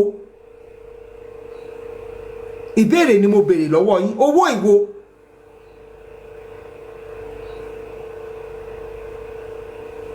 ẹ jẹ́ ká ṣàṣeyọrí ní tá a wá ṣe ẹ máa rí mi báyìí o ọ̀rọ̀ mi ò lè mi ò analyse ẹ̀ bẹ́ẹ̀ èmi yìí purọ́ mi ní CTC tí mo fẹ́ kà mi ò dẹ̀ sọ wípé àwọn tó fẹ́ kà kọ́ má ṣàìkà ṣùgbọ́n ìkórìtà ibi tá a dé 1 agbẹjọ́rò tuntun ti wà 2 àìtí ìṣe DNA o Cynthia sálọ ní on the 11 3 ẹni tí àwọn agbẹjọ́rò tuntun tán ṣe ni láti mójútó àwọn nǹkan tí Mohbad ní àti àyẹ̀wò ẹ̀jẹ̀ ọmọ 4 Sanṣítù sì wà lórí ìrìn àjò yìí o láti mójútó ìwádìí wo ẹ̀jẹ̀ ó di ìgbà yẹn ẹ̀jẹ̀ ó di ìgbà yẹn ẹ̀jẹ̀ ó di 5 ṣé wọ́n béèrè owó lọ́wọ́ yín sìn wípé kẹ́ ẹ wá dá torí yìí tẹ́ ẹ dálẹ̀ wọn tí ì ná tẹ́ ẹ bá lọ tẹ̀lé àkọsílẹ̀ ìṣúná tán ṣe ọ̀nà méjì lówó wà ẹ lọ́ máa fòye gbé bẹ́ẹ̀ bá ṣe fẹ́ fi gbé ìtàdẹ̀ náà fẹ́ fi ṣe DNA ni wọn kẹ̀dẹ̀ tí ì ṣe ọ̀nà méjì lówó wà tẹ́ bá fọkàn bá ìrìn àjò yìí lọ láti 2024 tó padà ń di wípé wọ́n ní kẹ́ ṣàkáùntì ìjọ tó wá ṣàkáùntì àti ibi tó jẹ́ pé ẹ ṣe ní July first Friday in July 2025. So nítorí tí Ọlọ́run ọba tó dá ọ̀run àtayé tẹ́nìkan bá jí tó bá sẹ́ǹdì owó sálọ́ba ó sẹ́ǹdì ẹ̀ látọkàn ara ẹ̀ ni ṣùgbọ́n èyí tó wà tẹ́ẹ̀jọ dájọ́ wípé ẹ fẹ́ lò wọ́n èlò fún nǹkan tó fẹ́ fi ṣe. So expect results. Àwọn mọ̀lẹ́bí náà ni wọ́n gba agbẹjọ́rò tuntun àbí wọ́n pè yín ẹjọ́ tabari ibi tó ti pè yín pé kẹ́ wá dá owó lọ́ọ̀yà tuntun yìí bóyá kẹ́ bá mi kọ́ kí n lè béèrè because ó dàbẹ̀ ni pé I didn't stumble on it. This new lawyer tí wọ́n gbà yìí ẹjọ́ ṣé wọ́n pè yín ṣé wọ́n kọ wípé kẹ́ wá o àtìgbà tuntun o. Maybe somebody should confirm it to me. Maybe you had it on his platform. Níbi tó ti kọ̀wé jáde tó wá sọ wípé ẹ wá bá wa sanwó lọ́yà tuntun. Tó bá ti wà bẹ́ẹ̀ ẹ jẹ́ á mọ̀. Otherwise ẹ yé pé ọmọkùnrin yìí ẹ yé dúnran nǹkan tí ò ṣe mọ́. Because I have seen instances to actually say pé okay to a certain extent ẹ jẹ́ kí ẹni yìí wípé oko ọ̀rọ̀ ọmọ ṣe. Èyí tó jẹ́ pé kọ́bọ̀ àtijọ́ tó ti ń ṣe kápẹ́ńtà ẹ̀ tútù lórí ẹ̀ ń funfun. Ó dẹ̀ bá nǹkan ẹ̀ ṣe ó dẹ̀ gbọ́ pé ọmọ òun kú. Wọ́n dẹ̀ ní wọ́n kó 2 million naira wá. 2 million naira is huge to a poor man. To a poor man. Immediately ló yẹ tó bá jẹ́ wípé olè ni tó bá jẹ́ wípé olè tẹ́ ń pè tó bá jẹ́ pé ẹni tó jẹ́ wípé owó ká lára instantly ló yẹ kó sọ pé this is my account because mo sure wípé ẹni yẹn máa bèrè account wọn máa transfer ẹ̀ sí ni. Ó ní ẹ fún PA he has a PA. So kẹ́ má rò pé àwa kan tá a dúró nínú ìrìn àjò yìí we are standing for fun for without knowledge or torí nǹkan tá a fẹ́ gbà mo dẹ̀ tún sọ màá tún sọ ń bì báyìí I am not a royalty thinker because ẹnìkan ó wá kọ́mẹ̀ntì sórí post mi wípé èmi royalty thinker mo ní it shall not be well with you in your generation. Mo sọ mo wá block ẹ̀ mo jẹ́ kó kọ́kọ́ kà á ná kí n tó block ẹ̀. Mi mọ̀ bí àwọn TikTok ṣe máa ń fàyè gbarú àwọn nǹkan yẹn 0 ni wọ́n kọ síbi following yẹn àbí follower ẹ̀ and yet ó lè ní account kó lè wá. Mo ní nínú ìran ẹ̀ wọ́n ní rí àánú gbà fúnrú nǹkan tó wá kọ yẹn. Fúnrú nǹkan tó wá kọ àtijọ́ tí mo ti ń bá lọ bá rìnrìn àjò mi ò gbomi mu lọ́wọ́ ẹ̀ rí omi kí n fẹ́ fi ṣe. Wọ́n ní arúgbó ó ń sunkún rọ̀rùn ẹni ó kára alé kó kéré ọ̀nà ẹni tó jẹ́ wípé gbogbo jíjáde gbogbo bó ṣe ń rìn inú ẹkún àti ìdààmú ọkàn ni. Màá wá lọ bá màá wá ní kó fún mi nítorí pé kíni àbí mo lọ́kàn wípé ń wò bá parí kó lè fún mi bí n rí kọ́bọ̀ wọn lákáùntì mi àkáùntì wọn méjèèjì mo mọ̀ mo mọ access mo mọ wema n ó fi tayọ̀tayọ̀ ti dùnnú dá padà n ó sì fòfin lé pé láyé yín ẹ má jẹ́ kí irú ẹ̀ ò ṣe yín. Èmi ṣe torí àtúbọ̀tán ni torí pé mo mọ̀ wípé Ọlọ́run ọba in tó máa ń san ní lẹ́san ó ju nǹkan tẹ́dá máa ń retí. So leave this man to be in peace and stop calling him a thief like Cynthia Adebanjo made you believe with him. Yes, tòró ti ṣiṣẹ́ ọmọ. Ẹ jẹ́ káwọn ọkùnrin wà encouraged láti ṣe iṣẹ́ ọmọ. Don't chase them away because nítorí máa padà sọ náà ni pé ìyá yín náà lẹ kúkú máa lọ kówó fún ẹ ní rí tàwọn. That's what is making them run away from their responsibility. Tí bàbá mi máa tí ìyá mi tó máa fọmọ sílẹ̀ lọ tẹ́tọ́ ó dẹ̀ máa padà wá. Tí Abọ́sẹ̀dé is a question that a lot of you should ponder over.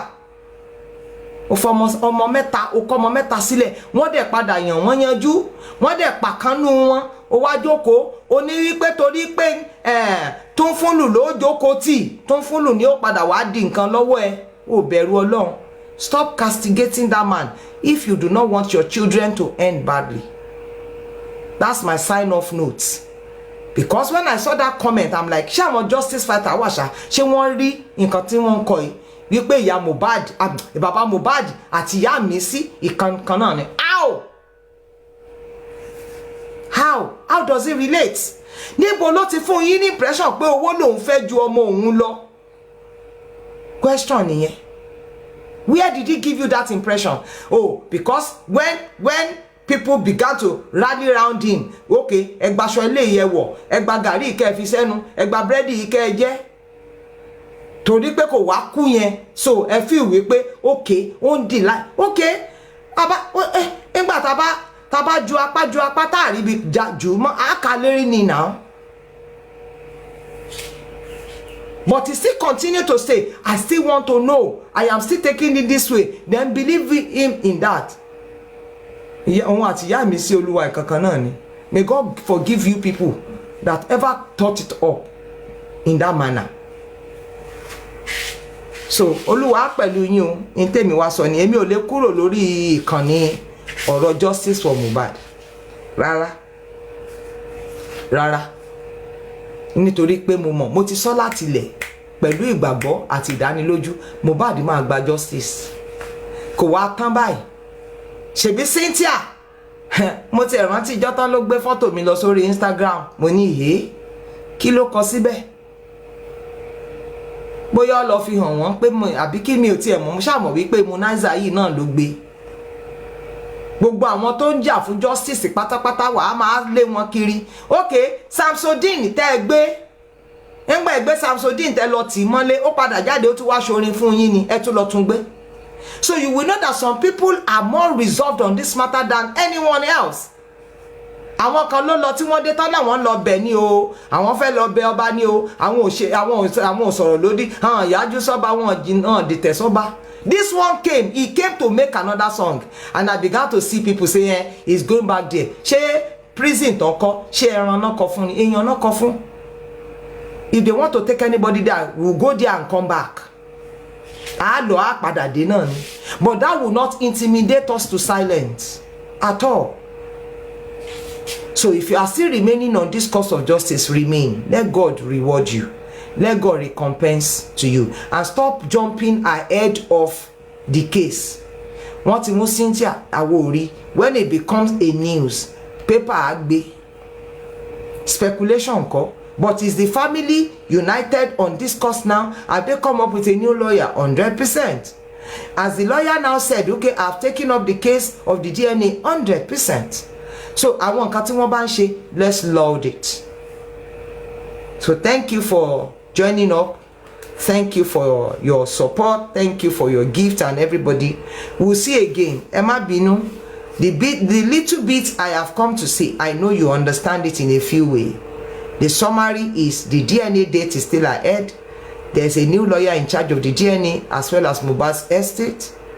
Yes, there's a new lawyer in charge of the DNA.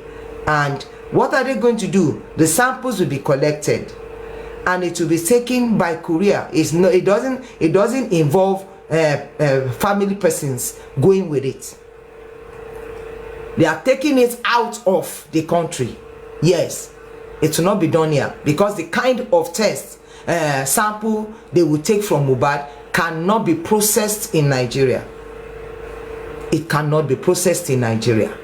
That is 100%. So let us keep our fingers crossed.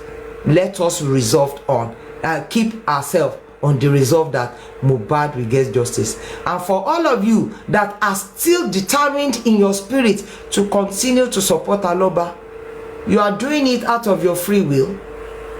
Free will. A free will thing attracts a free will. The Bible says, give, it shall be given unto you. Full measure, pressed down, running over, and shaking together and running over. It says, shall men give. He said, because with the same measure that you mete out to people, same shall also be given unto you. So, I do not know. No.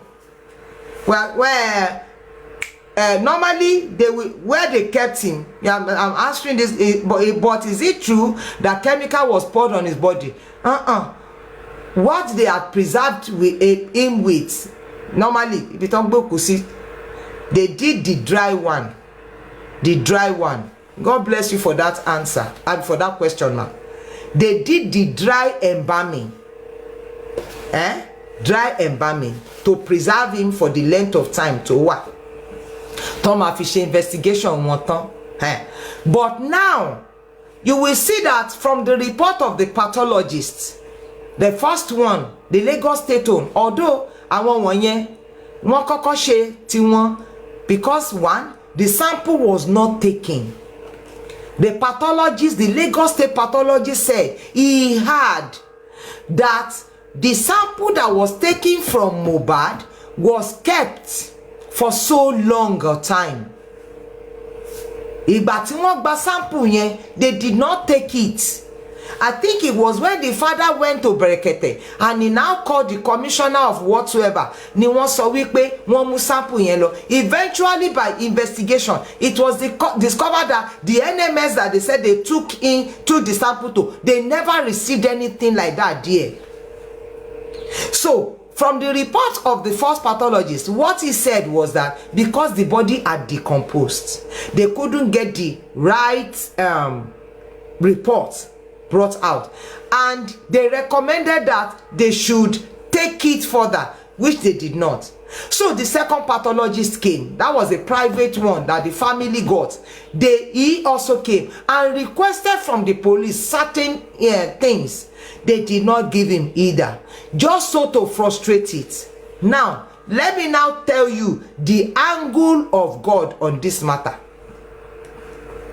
The angle of God on this matter ni wípé àwọn nǹkan kan t'Ọlọ́run dá tí kì í jẹrà mọ́ ẹ̀dá lára ń bẹ ń bẹ. You get àwọn nǹkan kan wà lára Mohbad àti lára gbogbo ènìyàn. So kẹ́ bá lè mọ̀ wípé alágbára l'Ọlọ́run àtàláṣẹ pé nǹkan kan sì tún wà ń bẹ tí wọ́n lè mú. And that is what they are going to be working the DNA by. That is what Cynthia Adebanjo knows. And she's running helter skelter. Ẹ dákun, is DNA, is it a death sentence? Tejo ba lọ́wọ́ nú. From the body to the ìgbà tí man yẹn tó wá when he did the kilo shena, he came, I'm talking about the state pathologist. When he came and he was projecting the corpse of Mohbad, me that I am afraid, sheni mo ń wò gbogbo kíni ara ẹ̀, kíni kọ yìí, kí ló máa ń kọ, kí lẹ ń pè tó máa ń kọ, tó máa fi ń kọ nǹkan. Oh God, ẹ rán mi létí ẹjọ́. Gbogbo ẹ̀ ni mo sì rí bó ṣe kọ orúkọ bàbá ẹ̀, àmì kọ orúkọ ìyá ẹ̀ kọ tattoo. Ẹ ṣé mo dúpẹ́, God bless you. Ẹ ṣé. Gbogbo tattoo yẹn ló ìwà lára ẹ̀ nígbà yẹn, lára nínú projection yẹn, you know. Ìgbà tí wọ́n kánjú wípé kán lọ gbé wúlẹ̀, wọ́n mọ̀ pé wọ́n máa sọ pé kán gbé jáde mọ́.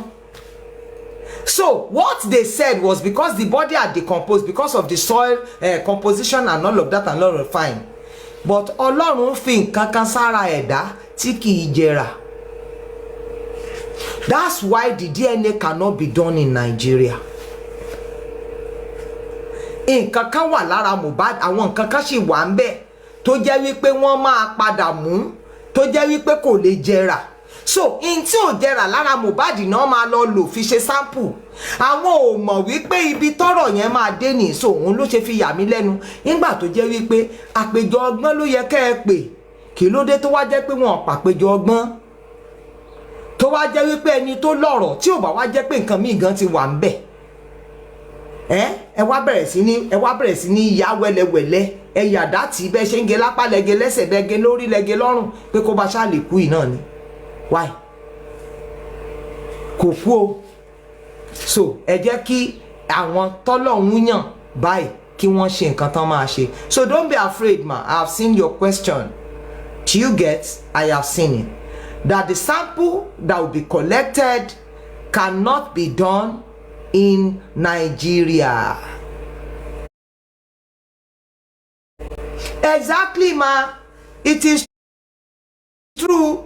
Ṣebí gbogbo iye arúmọjẹ tán fẹ́ ṣe náà ni àní òní mo ṣe fi sọ pé Ọlọ́run ju ẹ̀dá lọ. Òun mo ṣe fi sọ bẹ́ẹ̀. Kí ni wọ́n ṣe wà tó jẹ́ wípé they cannot do it the same thing. Ṣebí Ọlọ́run kan náà ló dá wa ṣùgbọ́n torí ìwà inú wọn tí ò dá ṣùgbọ́n Ọlọ́run jù wọ́n lọ. So in tó wà lára Mohbad tí ò ní lè jẹrà yẹn wọ́n bá ti yọ wọ́n ti ní wípé wọ́n á gbé fún kùríà according to this lawyers. Èmi rí mò ń gbọ́ lọ́dọ̀ kíní ni o ṣe rí pé mò ń là mo gbọ́ lọ́dọ̀ immunizer tó dẹ̀ kó pépà yẹn sórí péjì ẹ̀ tó bá jẹ́ pé mo lè àwọn wọn lè dárú wa lóhùn ìbá sọ pé ọ̀gá please send that thing to me because ó analyse ẹ̀ dáadáa. You can go to his page and go and listen to what he said nípa the new lawyers and bó ṣe gbọ́n àti gbogbo ìgbésẹ̀ tán fẹ́ gbé which is quite applaudable. Yes, it will be kíni ọ̀rọ̀ ti di mi ò sùn mi ò wò nígbà tó ti dọ̀rọ̀ family tó ti di gbogbo everybody on the alert ni God bless you Boston. I didn't know you saw it. Thank you everybody. I didn't know Emiri because if there is anything I want to know I'm interested in the news that is related. Nítorí pé àwọn tá a jọ bẹ̀rẹ̀ ìrìn àjò náà kò yé wọn mọ́ kò yé wọn so mi ò lè gbọ́ I cannot listen to them torí kò sí tí wọ́n ń sọ tó èyí èèyàn so èmi rárá máa wábi tí mo mọ̀ wípé ọgbọ́n ti jọra wọn. So I was excited yesterday when I stumbled on that clip of immunizer èyí tó sọ tó dùn mọ́ mi ń bẹ̀ yes gbogbo wa ní ká alájọ kò sẹ́ni máa sùn mọ́. Okay, bí irú àwa ń sìn táláwà ń bí pẹpẹ àdúrà Olúwa you have done your selection process Lord help us perfect it because you have already spoken. Ìtàbádẹ̀ sọ sí tí Ọlọ́run yóò gbọ́ àwọn tó máa gba sample kí pílẹ̀nì ó má jábọ́ lẹ̀ bó tún jábọ́ àtúrò èmú mi ìgbà tí result bá dé bó bá jábọ́ bó bá ní pé gbọ́ nǹkan tí mo gbọ́ ni hey God Ọlọ́run wa yìí tó sìn Ọlọ́run wa yìí tó sìn. How many of you followed the case of this recent case that VDM was on, where a man's friend went to take the man's sister? Ó dẹ̀ pa, ó dẹ̀ kún yẹlẹyẹlẹ wọ́n wá rí orí ọmọbìnrin yẹn. So wọ́n ṣàfi ọ̀rọ̀ yẹn tó very dark man létí. Very dark man nígbà tó dé lóòótọ́ wọ́n ní ọmọkùnrin yẹn confess o wípé òun ṣe but nínú ibi prison tánà tí mọ́ wọ́n ní ṣe ló máa ń tẹ fóònù tó ń reach out sáwọn èèyàn Ọlọ́run ló mọ àwọn tó lọ ń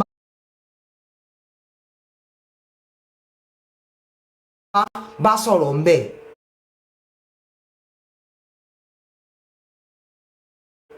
The person that has confessed wípé lady yẹn ni wípé wọ́n á lọ ṣe DNA wọ́n wá ní owó yẹn pọ̀ ńgbà náà wípé wọ́n lè ṣe wọ́n dẹ̀ sọ wípé gbogbo ẹ̀yà ara obìnrin yẹn tó kù wípé ó sì wà níbi tán gbé sí.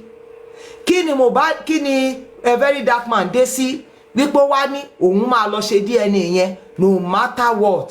Ṣé mọ̀ wípé àwọn tọ́rọ̀ yìí tí ajere ẹ̀ ṣẹ́ mọ́ lórí wọ́n ní wọ́n dẹ̀ bóyá wọ́n ti sáré lọ bá wọn níbi kíní yẹn ibi ìgbókùsí náà bá ní wọ́n fẹ́ wá gba àwọn páàtì tó kù wọ́n náà wá sọ pé wọ́n ti lọ ṣe mass burial. Jẹ́ káwọ́ ó dúpẹ́ lọ́wọ́ Ọlọ́run wípé kò lè ṣẹlẹ̀ sí wa nítorí pé ìjọba wà ọwọ́ ìjọba ibi tán gbé òkú Mohbad sí òun ló ṣe fi yà mí lẹ́nu níjọ́ tí Andy ń purọ́ wípé brown paper ṣe ìyá mi brown paper ni wọ́n fi gbókù Mohbad sí mo ní báwo ló ṣe débẹ̀ ni mo sáré lọ kàtàkàtàkàtà náà ní irọ́ ló ń pa. So ẹ jẹ́ ká máa gbàdúrà wípé tó ibi tọ́lọ́run bá wa gbé Mohbad sí kì í ṣe ibi táwọn tọ́rọ̀ náà wà lórí ẹ̀ tó ti máa sọ wípé àwọn ti lọ ṣe mass burial.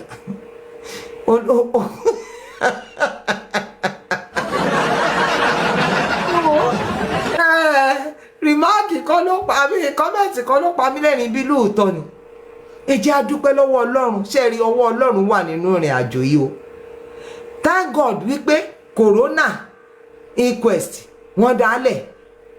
Tó bá jẹ́ pé open court náà gbé ọ̀rọ̀ Mohbad lọ, wọ́n á ti jù ú nù for lack of evidence. God bless you. Tó bá jẹ́ wípé open court ni for lack of evidence wọ́n á ti sọnù tipẹ́tipẹ́. It was the corona process òun ló lè jẹ́ kí àwọn èèyàn mọ̀ wípé wọ́n yan bàbá Mohbad jẹ tán fi ń pe gbogbo yín ẹ máa bọ̀ ẹ wá sọpọ́tà lọ́ba tẹ fi ń dá owó. Ẹ jẹ́ ń gbàdúrà fẹ́yìn tẹ́ fi tọkàntọkàn ṣe. Gbogbo ẹ̀yin tẹ́ fi gbogbo àwa jẹ́ ń kóra mi mọ́ torí pé tọkàntọkàn ni mo fi ń ṣe. Lórúkọ Jésù mo gbà ládùúrà in tó ń gbaṣọ lára ẹni lọ́jọ́ kọjọ́ ayé ẹni bóyá lọ́jọ́ ogbó ni bóyá dígbògùn ayé wa ni kò ní ṣẹlẹ̀ ọmọ ní ikú ọmọ ò ní kú mọ́ wa o lórúkọ Jésù. In tó ń gbaṣọ lára ẹni in tó ń sọ ní sí òhò lójijì lórúkọ ńlá Jésù kò ní ṣẹlẹ̀ ẹ̀ ní sọmọnù ní sọmọnù o. So in tó ṣẹlẹ̀ nìyẹn. Can you imagine? Òun kọ́ ni gbogbo yín gbọ́lẹ̀ sájáde ni àní mo tún gbà ládùúrà fún yín pé ọ̀dá ò ní dá yín lórúkọ Jésù. Ọ̀dá owó, ọ̀dá àlàáfíà, ọ̀dá nǹkan re gbogbo bí tẹ́ ẹ wà tọ́lọ́run fi ṣẹlẹ̀ fún yín Ọlọ́run á fàyè gbà yín bẹ́ẹ̀ o. Ó ti fàyè gbà yín lórúkọ ńlá Jésù. Ilẹ̀ ò ní gbà yín gbé mì lójijì. In the name of Jesus. Àtẹ̀yìn àtọmọ àtọkọ àtaya gbogbo ẹ̀yin tẹ́ ẹ fọkàn ṣe. Gbogbo àwa mẹ́jẹ̀ ń kára mi mọ́ àní pé sẹ́ ọkàn ni mo fi ṣe. Gbogbo àwa tá a fọkàn ṣe.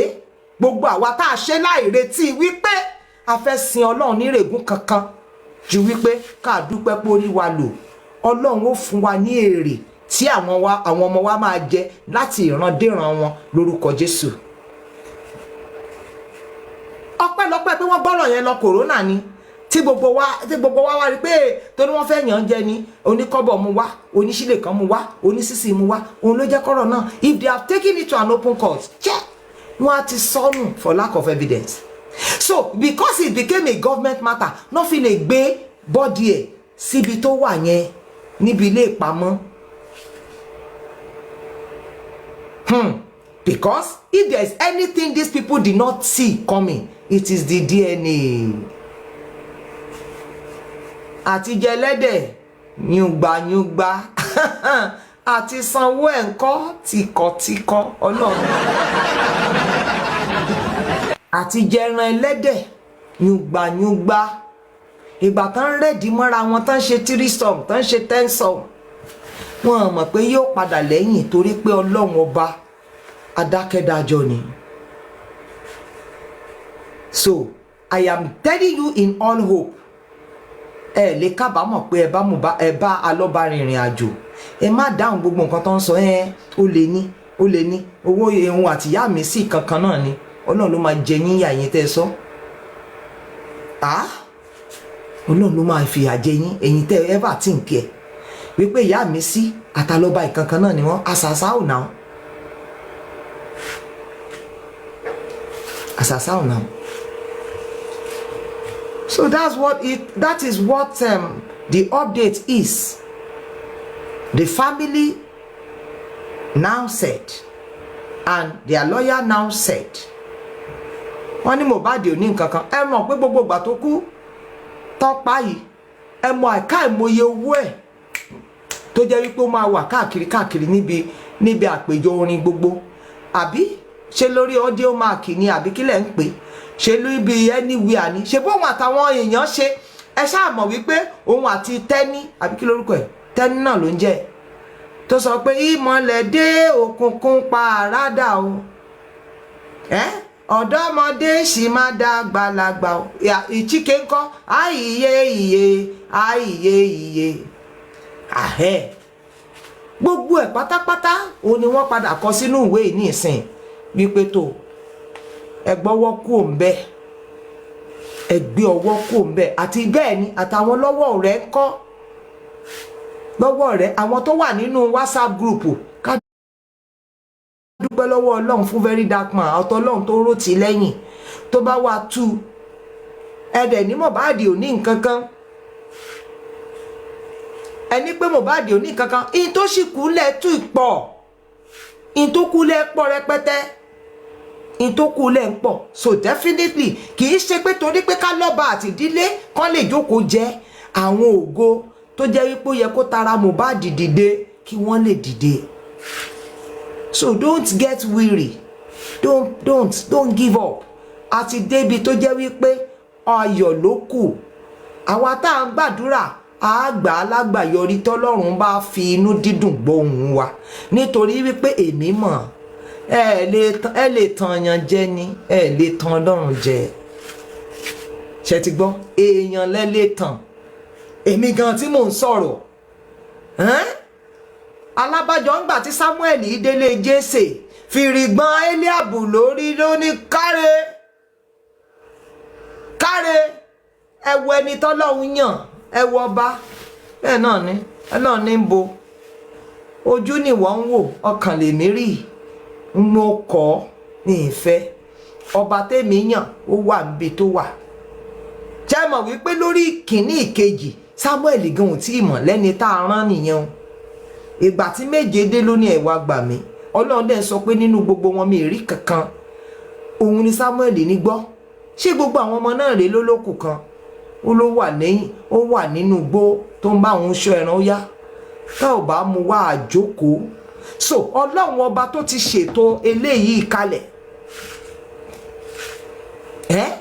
ó ti mọ̀ wípé àwọn tó máa wà ń di ọ̀rọ̀ yẹn wọn à ní gbà lẹ́yọ òun náà ò dẹ̀ ní gbà òun ò ní fún wọn ní kékeré lódindin ni ẹ̀yin ẹ máa wo ohun tí ó padà ṣẹlẹ̀ lórí ọ̀rọ̀ DNA yìí ẹ̀rí bí ọgbọ́n ṣe ṣàgbékalẹ̀ nǹkan ọgbọ́n ní wípé Cynthia àyọwọ́ kí là ń kó ẹ̀kọ́ kúrò lẹ́kọ̀ọ́ o ṣùgbọ́n rèé múwé ẹ̀rí wá náà múwé ẹ̀rí wá ìpè ọmọ yìí o ti wà ní ẹ ti ẹ̀gbọ́n náà ṣọ́mọ yẹn ò gba bá certificate ni ẹ ṣe jẹ́ kó mú jáde tí ò gba bá certificate ni kí ni ọkọ̀ sí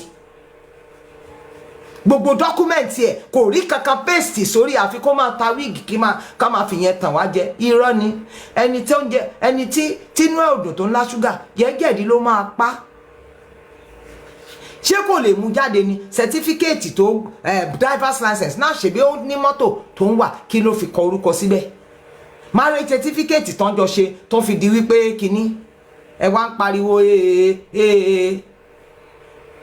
gbogbo DNA tán ni wọ́n ti ṣe ní kọ́nà kọ́ mú result ẹ̀ jáde síta wọ́n bá pèèyàn lábì fúnra rẹ̀ kéèkó yẹ ó pà fún ẹ̀ mọ́ pé òkè ẹ tiẹ̀ sọ pé ọ̀rọ̀ díẹ̀ ebó ń rèé kó tiẹ̀ wá fi gbá gbogbo wa lẹ́nu mo ti sọ́rí mo ní jáde wá bá mi pọ̀ Ọlọ́run ló nírọ́ torí Ọlọ́run ló dùn mọ́ ẹ báyìí àbí lójú ẹ because Ọlọ́run ló fi DNA síbẹ̀ àbí kì í ṣe gómìnà ìlú kan kì í ṣe alọ́ba fúnra ẹ̀ gan pàápàá kì í ṣe alọ́ba Ọlọ́run ni wá pọ̀ Ọlọ́run ló nírọ́ wá fi ìwé result yẹn wá fi gbá Ọlọ́run lẹ́nu báyìí wípé Lord God you are a liar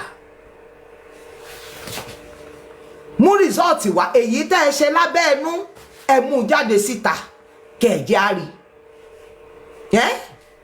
as a proof ẹ lè ṣe àti wá débi hàn ẹ̀gún fẹ́ jáde o àlọ́ àwọn ìdílé ní wípé a lé ẹ nídìí ẹrù ẹ o ṣùgbọ́n tábìlì oúnjẹ tá a tẹ́lẹ̀ yìí o tíkẹ́ẹ̀tì tẹ́ ìwọlé ń bí òun ni rìsọ́ọ̀tì we shall wait and see we'll get there so ẹ jọ̀ọ́ ẹ má bẹ̀rù ẹ gbogbo ọpẹ́ ní ká dá lọ́dọ̀ Ọlọ́run ọba tí ò jẹ́ wípé ibi tí wọ́n ti lè gbókùn Mohbad mo ṣúọ̀ pé láti jọ́ tọmọkùnrin yẹn tán ti gbókùn ẹ̀ síbẹ̀ ìyá ẹ̀ ò débẹ̀ Cynthia ò débẹ̀ kò sẹ́ni tó débẹ̀ ju bàbá ẹ̀ lọ àtàwọn aṣojú àtàwọn court welfare and in tí wọ́n fi ṣòfin ibẹ̀ ni wípé àwọn tó jẹ́ bí ni wọ́n lè débẹ̀ mọ́ náà ẹ̀jẹ̀ á dúpẹ́ tí ìṣèdí tán ti máa lọ ṣe mass burial torí pé in tí wọn ò fẹ́ ṣe DNA yìí ni wọ́n sì ṣe dandan otherwise ogbè fohùn fọlóhùn àti wípé lára ìjà òun lè yín wà o ẹ má lọ gbé ọkàn yín kúrò nínú pé ìjà ti parí is a lie. A ṣẹ̀ṣẹ̀ bẹ̀rẹ̀, mo ti sọ fún yín, mo ní season 5 ni. A ṣẹ̀ṣẹ̀ dásẹ̀ wọ kejì, ó ìkú 3 lórí ọ̀rọ̀ Mohbad. Tó bá sú yín, ẹ̀yin tẹ́ ẹ sọ pé kí n lọ wáṣẹ́ ṣe at 58, ṣé ìyáláyà yín ò tí rìtáyà kúrò níṣẹ́ ìjọba ni? Mi ò ṣiṣẹ́ ìjọba, yes, but mo ti rìtáyà, so àìníṣẹ́ mi ní tí wọ́n fi máa wíre. Ẹ ti gbọ́. Mohbad ti gbàpò tí sílẹ̀, ó jókòó lé lórí, mo jókòó sí bí ẹsẹ̀, ó ní kí n jẹ́ kájọ máa wo ohun tó pa òun, ó wá ní kí n lọ wáṣẹ́ ṣe. Iṣẹ́ lélẹ́yìí o, èrìjọ́ tí Mohbad bá gba justice kí n tó lọ ṣiṣẹ́. Tó bá pè mí láláì níṣẹ́, mo gbà. Tó bá ní mi ò níṣẹ́, mo gbà sẹ́. Iṣẹ́ ọmọ pọ̀, iṣẹ́ ọmọ pọ̀, iṣẹ́ ọmọ pọ̀, orí jẹ́ kí n rere níbẹ̀ o. Lórí ọ̀rọ̀ Mohbad, àbàdé ibi tó dáa, kò sì sí tí ó ṣe á o. Lórúkọ Jésù. God bless you, ma. Thank you, everybody. It's nice having you around. I see my people there.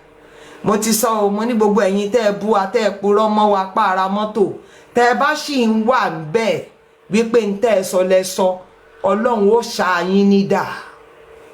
Ṣùgbọ́n tẹ́ ẹ bá ti gbà wípé irọ́ lẹ pa, ẹ ràánú Ọlọ́run o. Ẹ jẹ́ ńlá. Wípé tẹ́ bá ṣì wà lórí pé ó bá lọ́ba ńlá jọṣepọ̀. Mo gba passport, mo fẹ́ jápa lọ́wọ́ àwọn tó jẹ́ wípé kíní kí lorúkọ ẹ̀. Mo rí kọ́mẹ́ǹtì yẹn rí kan.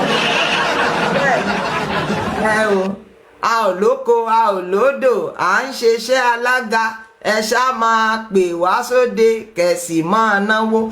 Ẹ̀yin tá ń béèrè pé ṣé mò ń ṣeṣẹ́ alága Muslim, mò ń ṣe o. Ẹ pè mí o, ẹ pè mí o, ẹ pè mí síbi ìgbéyàwó àwọn ọmọ yín o. So ẹ jẹ́ n conclude báyìí. Ẹ̀yin tó jẹ́ wípé ẹ mọ̀ pé irọ́ lẹ pa, wípé ẹ ní mo ra mọ́tò, wípé ẹ ní wípé mo gbowó lọ́wọ́ Shitu, àbí mo gbowó lọ́wọ́ àwọn èèyàn torí pé mo wá ta justice, àbí ẹ sọ wípé kí lẹ tún sọ náà, wípé mo fẹ́ kọ́mọ mi lọ òkè òkun, yóò sì lọ lórúkọ Jésù o, ni mo ṣe fi lọ gba passport tí mo fi ń ta justice. Gbogbo irọ́ tẹ́ ẹ pa, tẹ́ ẹ bá ti mọ̀ pé irọ́ tí ọtẹ́ sì yí padà, Ọlọ́run ó dáríjì yín. Ṣùgbọ́n tẹ́ ẹ bá fi sọ wípé ó mọ̀ pé mi ò kí ń purọ́, wá jáde kó wá, idà ó la yín kọjá. Àdàbí tó bá ti jẹ́ wípé òtítọ́ ni gbogbo ń tẹ́ ẹ sọ. So enjoy the rest of your evening. Thank you, everybody. Alọ́ba kì í ṣolè, kì í sì ṣe torí owó ni. Kí ló pọmọ mi ló wí, mo fẹ́ mọ̀. Ẹ ṣàyẹ̀wò ẹ̀jẹ̀, n tó sọ nìyẹn. Kò jẹ́ bóyá jẹ́ Mohbad, mo ní mi ò tí ì lè lo wọ̀ọ̀sì fún.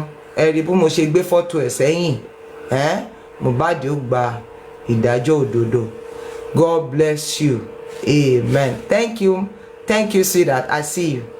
Thank you very much for your support. I love it. Ẹ bá ń ká wọn mọ́ mi. Ẹ ṣé gbogbo ilé. Thank you, my moderator. I know you are in one corner there.